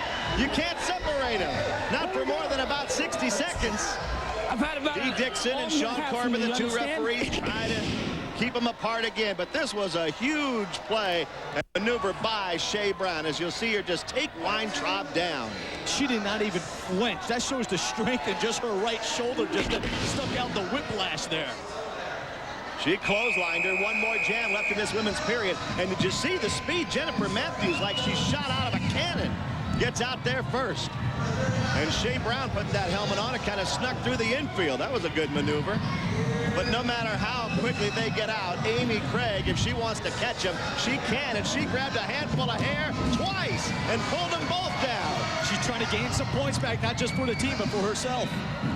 Amy Craig doesn't want Jenny Matthews to beat her for that first to 50 mark, or especially for the whole season. Now Amy Craig, if she can get by any member of the Dice, she will have lapped that member, and she'll pick up a point for each one she laps. That's the one and only way you can score in this game. And here's the way you do it. You get a little help, a block, and a flying block it is from Denise Loden. She just passed 2, and the hands to the hips calls it off. She got 2 points. How many times have you mentioned Lips Loden's name tonight doing outstanding performances? Man, she is all over the track. I still don't know what to make of her saying she knows what the Prophet is like. That's a sorry thought in itself. And here they go one more time. Oh, the rail gave way, and that sends all 4 of them down. I've never seen that happen before. Now she's attacking Corbin. Sean Corbin has Denise Loden wrapped up. And these 2 women have been in a frenzy of hate all night long. Wow. Amy Craig gets the 2 points. We're coming right back. Don't you go away now. What a hit that was. What a contest it has been so far. I don't think I've ever seen this. 2 skaters and 2 referees tumbling head over heels through the broken railing. Wow, right in front of us that happened. And since it was right in front of us, I asked Denise to stop by, so thanks for coming over. Hey, Rory, I know you guys enjoy watching the Oral Authority out there now, but there's nothing like a live by blow. by one of the members of the Oral Authority. Well, that makes me blush. When she says by you know that. Double rations in prison. King Richard says, get up, Mo. You were wrong, Denise. You lost. And now the Jammer's belt belongs to Jason McDaniel once again. Some would say in its rightful place, and maybe it is after you take a look at that play. Absolutely incredible. Across the finish line. And you know what? We're finished too. Thank you so much for joining us. We'll see you next time on RollerJam. Stacy Blitch and Denise Loden. Stacy still on his team. Well, Stacy Blitch still on his team, and she's going to be called upon tonight to do much more of this. It's flashy a lot of times when Stacy Blitch does it, but you can't deny that she really has so much ability to get things done. But a big new face. That's your cue, ladies. Here they come, the California Quakes. On the track, and this team without Sean Atkinson, well, that doesn't affect the women's squad much, does it? Amy Craig leading her Quakes out. There goes Cindy Zimmerman, Jamie Konomak. The bod squad's here, and that means Stacy Blitch, a tremendous gymnast, among other things. Well, she says this team is hers now. Fit in very well. In fact, he looks pretty good in his blue uniform, doesn't he? You like it? I do like it. And now here come the Texas Rustlers on the track. These guys are always tough. Lindsey Francis. There she is. That's a new outfit for her, and really whatever she wears, it looks good. Is that a new outfit, Roy? I really didn't notice. No, I'm sure you didn't. You've never been known to make note of those type of things. Well, let's keep talking about her outfit. Did I mention I like the new outfit? Okay. Overkill, huh?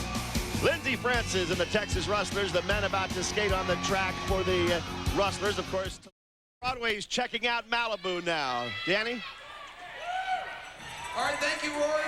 The post-Sean Atkinson era has begun. Stacy Blitch, I guess it's your team now. It is my team now. It should have been my team in the beginning. It's my team now. I'm in control. We have Posse on our team now, and we're ready to rock. Yeah, you've added some muscle and strength in Posse. What is this, the first male member of the bod squad? We are proud to have him and proud of him to be a member of the bod squad. Oh, yeah, I'm happy to be here. I never liked Sandoks at all.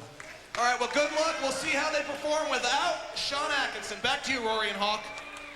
He never liked the Sundogs. Good thing he could skate because his English, it's getting better though, I think, Roy. But somebody who has a lot of body English, Stacy Blitch, shows Denise Loden a thing or two here. And Lindsey Francis, she's got a new outfit on, Rory, but she still has that same Texas Rustler rebel, Old West type playing ability.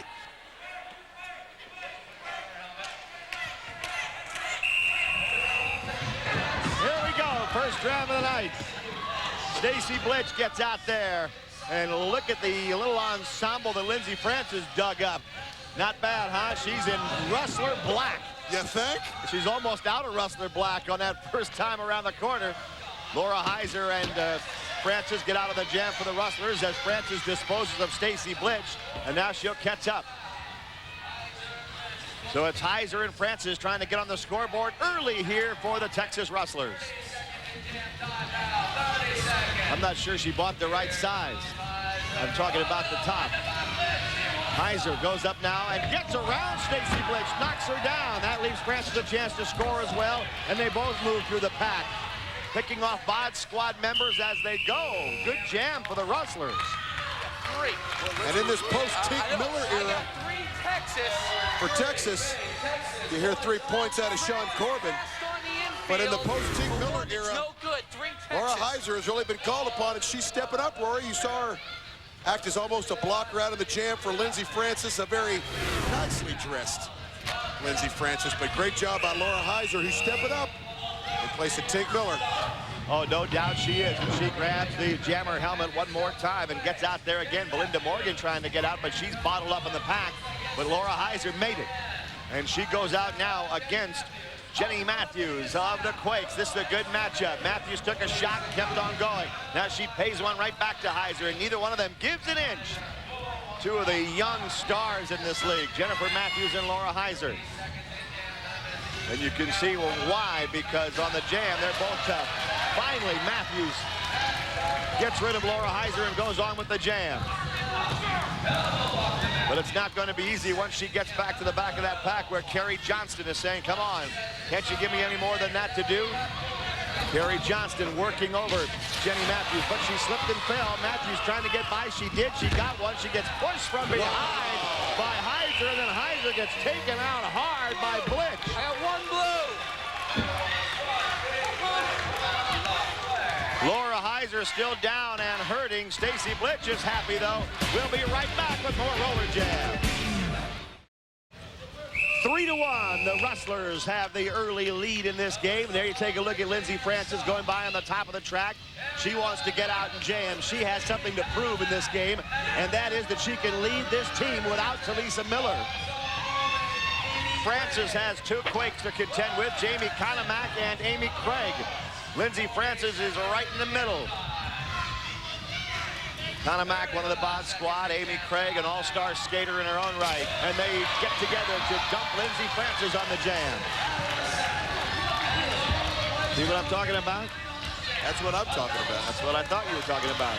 Little adjustment there. I'll get it. Francis and Konomak coming up to the back of the pack now, and the Rustlers are going to try and pull away from them. Here's the pull away by the Rustlers. Lindsey Francis might be hurt. She's gone into the infield, so only 4 Rustlers are on the track right now for this pull away. If Konomak and Craig can get them all, which they do, they'll pick up 10 big ones. Jamie Konomak, one of the most enthusiastic skaters on the track. Boy, she wears her heart on her sleeve, and it's usually a big smile. And Amy Craig, maybe the classiest skater in the league. Jamie Konomak, returning from that big injury. The problems for the Rustlers started at the beginning of this jamboree. They send down Lindsey Francis, who looks great, but unfortunately she wasn't wearing all the, I guess, the regulation padding, but they try to pull away, and this can work if you have someone in the back of the pack to keep the jammers at bay.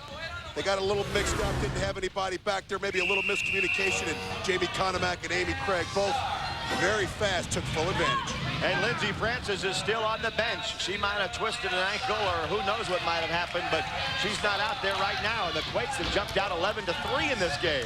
That means Laura Heiser grabs the jammer's helmet one more time and goes against Cindy Zimmerman. But Zimmerman couldn't stay up. Heiser emerging here in the first period of this game. Well, she had to step up for Tig Miller we were talking about. Now she's got Lindsey Francis on the bench. She's about all they got right now, Rory.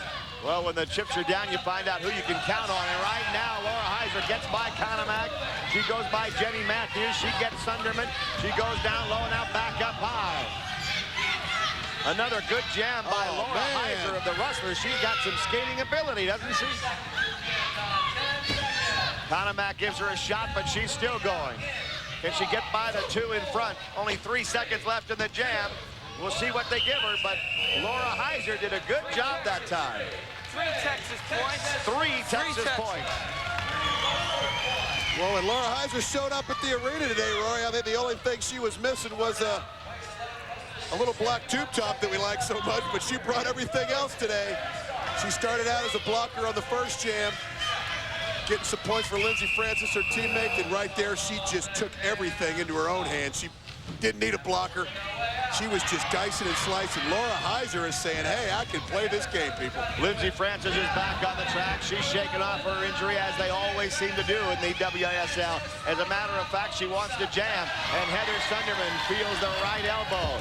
Now Cindy Zimmerman, the Bod Squad member, comes out. She gets knocked down. Francis adjusts her top and gets set to try and keep it on as she tries to get by Jamie Konomak, who goes back to block. Konomak saying, bring it on. She's versatile. She can jam, she can block, she can do it all. Now she's setting up Lindsey Francis for Stacy Blitz. Whoa! I don't think there's anybody in the league that Blitz enjoys antagonizing more than Francis. Unless it might be Denise Loden. Or Sean Atkinson. Let's go on your flag, let's go. Get moving. Corbin grabs Francis, gets her away, and Stacy Blitz once again celebrates as the period comes to an end. And it came to a wild end, didn't it? Well, this jam started out pretty clean, ended pretty ugly. And at the end, it looked like Cousin It from the Addams Family with odd blonde hair flying, Rory. Well, if that's Cousin It, The Rustlers may be trailing in this game, but Broadway, Danny Wolf, since you're down in the infield, please tell Lindsey Francis how much I enjoy her new outfit. All right, thank you, Rory. Rory Marcus says he enjoys your new outfit, first of all. Thank you very much. I've got to ask, life without Talisa Miller, this is the first game you've skated without her. We know she's on a different team now. The women's team didn't fare as well as I know you'd like them to. You're right, I'll give you that. We are skating one man down, so naturally we're having to recuperate, but it's only the first half. We'll get it back. And you seem to have a lot of problems with Stacy Blitch. I mean, you guys are going at it the whole first half. I'll give you that, and now that I find out she's been running a team over there, the only thing I've ever heard of Stacy running is trains on her back, as far as I know. You heard me. What was that? You heard me, Stacy. Your secret's out. My secret's out. You know what? I got a little secret. Oh, no! They're pulling each other's hair out. Let's go, let's go. Oh, man. Just spilled a drink all over myself watching this. Yet another cat fight in the infield, and so that means you shouldn't go away because the third period is coming up. They'll be on the track together. There's Stacy Blitch. She looks serious, doesn't she? And Lindsey Francis ready to go for the Texas Rustlers. Should be a great second half. Don't go anywhere. What do you think of that fire, Hawk? Well, I'm going to put a couple of hamburger patties on there here, Rory, and by the end of this period, I might have a nice little well-done hamburger for you. Let's hope so. Here we go. The third period underway. 23-14 is the score. The Quakes leading it. Nice block by Amy Craig. She took the time to adjust her helmet, though, and got a whack from Amy Becker. One Amy knocks down another Amy. And Craig goes on with the jam. Craig moves up to the back of the pack. Stacy Blitch is back there, skating next to Lindsey Francis. That's an explosion waiting to happen. And Francis is dumped over the rail. Blitch railed her, and it didn't take long, did it? And now Blitch has a hold of Carrie Johnston. Oh, no! Oh, man! Stacy Blitch sent Carrie Johnston head first. And it almost looks like it knocked her out. That's it. You're in the box. Just the wrong box. I think Stacy hurt herself doing it, too. I got two blue. That's a dangerous maneuver, and they have picked it up from some of the men, such as Atkinson. Unsportsmanlike conduct, illegal. We've got a penalty. We've got points scored. It's 25-14 Quakes. And we've got a remodeled infield thanks to Stacy Blitch. Carrie Johnston is not a small young lady, but Stacy Blitch just makes her look like a rag doll. First, Lindsey Francis gets a nice little boost into our adoring fans. I'm sure they appreciated that from Stacy Blitch, but the end of the play, head first, and I think Stacy Blitch might have caught her elbow on the corner of that penalty box, Rory. She's shaken up too. Well, either way, it was tough on both of them, but I'd rather be in Blitch's spot than Carrie Johnston's spot in that play. 25-14, the Quakes dominating this game. Who's going to get out on this jam as the women here in the third period? The black helmeted jammers. Brooke Sunderman grabs one for the Quakes. And the Brooke House. I'm not sure what this strategy is going to do for the Quakes. Brooke Sunderman, actually, she's moving around pretty good, Rory. She's a very big, powerful young lady. She's usually asked to block. Well, they say, what the heck? If Janet Abraham can jam, if Big Tim Washington can jam, why not the Brooke House? Look at this. Look at Renee Blevins going after Amy Craig. Wow. They went down hard together on the track, and check this out. That's Brooke Sunderman and Amy Becker. Well, they sent her out on a jam. Let's go. She got out there in no man's land where she's not used to, so she brought things home to where she's comfortable, and that's mixing it up downtown. Brooke Sunderman, the Brooke House. Both of them. I think she's going to go to the penalty box for her efforts. Damn one of you to the box. Sean Corbin threatens to send everybody out, and there's where Brooke Sunderman was taken down, and right behind that, Amy Craig and Renee Blevins. Heck, with Stacy Blitch and Lindsey Francis out there, we forgot just about everybody else. Well, Brooke Sunderman says, hey, look at me. And Amy Craig, she's got that top unzipped pretty nicely there, Rory. I think we might see a new fashion statement from her pretty soon. Good of you to point out the key points of the game, Hawk. 25-14, the Quakes have the lead, and there goes Jamie Konomak. As you see there, Lee, Konomak's wearing the Bod Squad outfit. Oh, sure. And so is Cindy Zimmerman, who gets out there as well. Oh, sure. And Laura Heiser in a regulation uniform. So the Rustlers goes down. See, that's what she gets. That's why she went down there, Rory. If she came out with a nice little cotton summer wear, maybe a nice little tutu with some fringy stuff, she'd probably be having a better jam right now. A tutu? Yeah, let's get word down to her to wear tutu from now on. A little lace, fringy stuff. Here comes the two Bod Squad members, Konomak and Zimmerman. Oh, sure. And there's Stacy Blitch now. All three of them get together. Lindsey Francis clasps hands with Renee Blevins. They set the double block, but it didn't last long because Blitz is there to blow that thing apart. And wisely, Konomak calls off the jam before Heiser can catch up from behind. The Bod Squad celebrates. Well, and what Stacy Blitz just moments ago nursing an injury, Rory? Well, don't tell her. She's already forgotten about that, forgotten about the penalty box, and she's got Lindsey Francis in the crosshairs. She's doing her little gymnastics routine, getting ready for the 2002 Olympics. But Stacy Blitz in the Bod Squad. Cindy Zimmerman comes alive. Jamie Konomak comes alive. They're really clicking, Rory, as this Bod Squad. You're not kidding, they're clicking. 29-14, the Quakes leading this game big. Now Jenny Matthews gets out. She slipped down momentarily, regains her balance, and on she goes with the jam. Lindsey Francis will try and chase her now, and the Rustlers need some points badly, or this game could get out of hand before the men even get on the track for the final period. Francis and to Jenny Matthews. Francis puts that right leg up and knocks Matthews down. Now Brooke Sunderman, who's back out of the penalty box, joins with Jamie Konomak to set up a double block. Laura Heiser will try and lead Francis through. Didn't make it that time. They're working on it. This time it did work. Laura Heiser doing big work in the pack, and Lindsey Francis getting through to score the points. 2 Texas points. 2 Rustler points, that's all she got. Let's go, let's go! But the blocking of Laura Heiser, we saw a big jam out of her in the first period, Rory, where she scored a bunch of points as a jammer.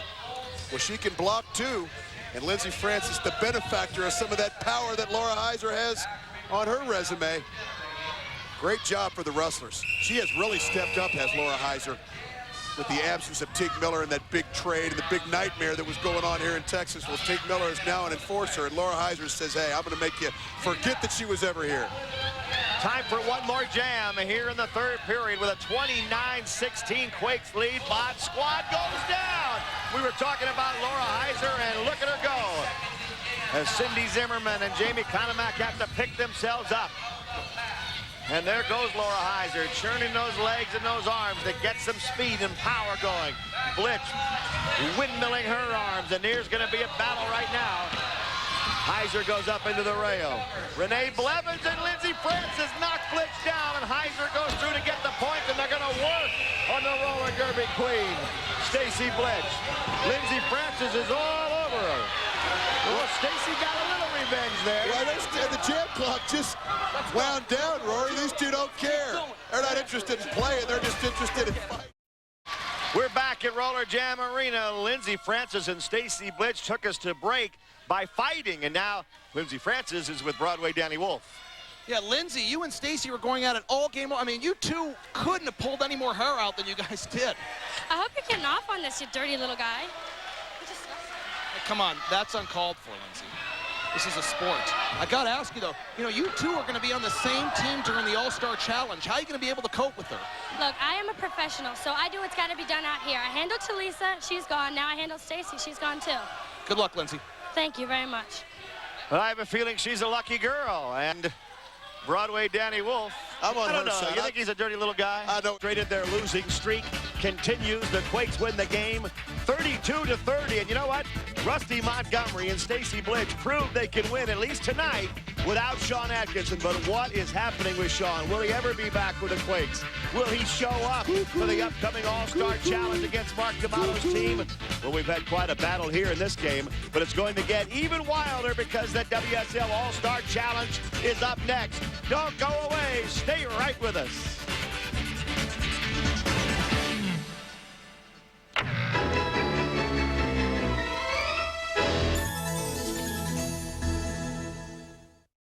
Getting on Sean Atkinson and the cuckoo chant.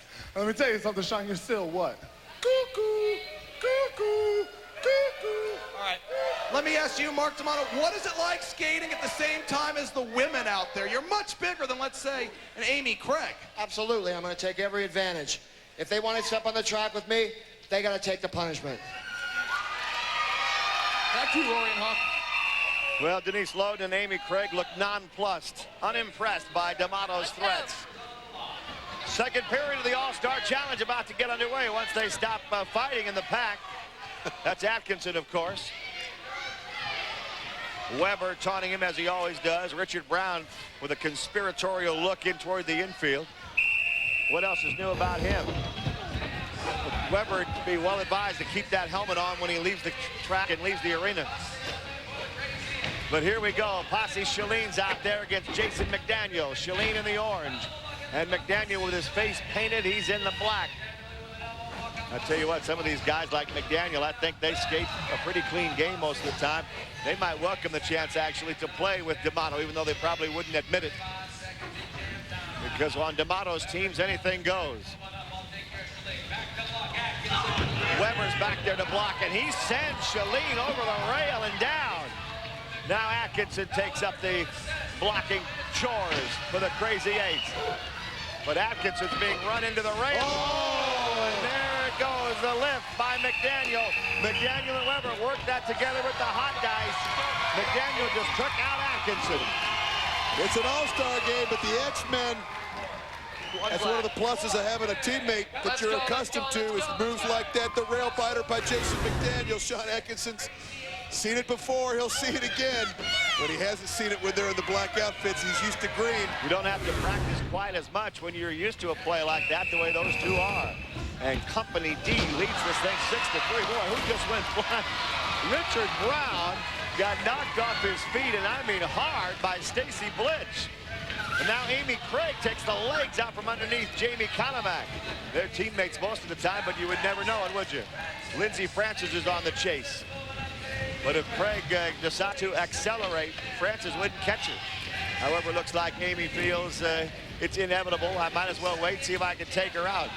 And she rips one into the chest of Lindsey Francis and now does take her out. So the strategy paid off. Denise Loden wearing 00 says, come on, Amy, I'll lead you through it. She whips her underneath the double block. Amy Craig and Denise Loden, that would be a good 1-2 punch, wouldn't it? 2 hours point. It is here in this All-Star game. And Amy Craig with an opportunity to emerge perhaps from the shadow of the Vaughn squad. They're on the opposition. You see her go under with the help of Denise Loden. 6-5 in the All-Star Challenge. D'Amato's team leading, and maybe he can win something since he's lost control of the league to Kenneth Logue, who, by the way, I'm surprised is not here, at least not yet. Or he's here and has not shown his face yet. That's probably more likely. He usually likes to stay back in the shadows and plot. The Crazy Eights of Atkinson get a couple of jammers out. Shalene stayed up, and now Eric Slopey stays up. And they have a chance to pick up a couple of points. The fans, who are usually rabid, are more just kind of intent on watching the play here in this game. As they watch this all-star battle, and I think in some cases wonder, who should I root for, Atkinson or D'Amato? There's a tough choice. Shalene spending a lot of time up on the rail tonight. Mark D'Amato just sent him there. Now Slopey trying to get by D'Amato. He's trying to pull his pants down. Whoa! He pulled his pants down far enough for Richard Brown to take him out, and Brown adds the exclamation point. That's it, that's it, that's it. That's it. Let's go. Let's go. Wrong way, wrong direction. He's skating this direction. He's skating Slopey. He figures he can't beat Mark D'Amato conventionally, so he tries to go a little unconventional by trying to tear his pants off. And you know, Slopey, he's a cagey guy. He's a great jammer. He's got a lot of speed. He's not real big and strong, but he's got a lot going through his mind, including, how am I going to get by this guy? Well, maybe if I pull his pants down far enough, he won't be able to stop me. I hope to goodness for Slopey's parents' sake that pulling Mark D'Amato's pants down isn't going through Eric Slopey's mind very often. Not often, but it worked right there. You're right, it sure did. Game is tied 6-6. Amy Craig out there again against Stacy Blitch. So once again, teammates battling each other in this all-star situation. And it's Craig and Blitch. This is something you don't see in any other sport, because if it were baseball, they'd all be on the same team anyway. Football, basketball, same thing. Now Craig gets up to Lindsey Francis, who gives her a shot, and Denise Loden is working on Stacy Blitch, one of her favorite occupations, and she knocks her into the infield. Now Loden jumps up, and she's going to go back to that pack. Amy Craig had been knocked down, however. I don't know if anybody is going to be able to score any points on this jam. Look out! Talisa Miller, who lost the match race to Lindsey Francis, is not losing this battle. Well, that's just the beginning, Roy. That's just the beginning. Here we go. Let's go, Frank. Let's go, Loden. Get moving. Loden and Blitch, I guess, bound by relationships with Sean Atkinson and Talisa Miller and Lindsey Francis, former teammates with the Rustlers. That's one of the things about this All-Star game that we could expect, is a lot of these animosities and rivalries. We're going to have an opportunity just to come out, get a little bit off your chest, people. Now's your chance. Wow. Well, it takes a lot of work to get something off of Lindsey Francis' chest, but down she goes hard. There is Talisa Miller. You have to feel she got some measure of satisfaction out of that one. Now the last jam of the first half about to go. And who's going to get out of that pack? It looks like Jason McDaniel trying to get out for Company D. He's going to get a whip from Weber. Sends him up into the air flying, and Eric Slopey got out at the same time with a crazy 8. Slopey takes a shot from Jason McDaniel. Now he missed him on the hip check, and Slopey goes down. That leaves Jason McDaniel out there. So Jason McDaniel, the only jammer at the moment, and Atkinson wheels that arm to get ready for him. Atkinson rips him once and then gives him another shot. Here's D'Amato sneaking back. What's he got in mind? Little Richard Brown trying to keep him bottled up while Atkinson works on McDaniel. Atkinson's doing a pretty good job working on McDaniel. Until right now. Oh, no. Weber and McDaniel working together again to get rid of Atkinson. Well, if he wasn't crazy before, he's really crazy now. Now he's really going to lose his head. What the heck's going on here? Get that chain out of Washington's hands. They're working Atkinson over.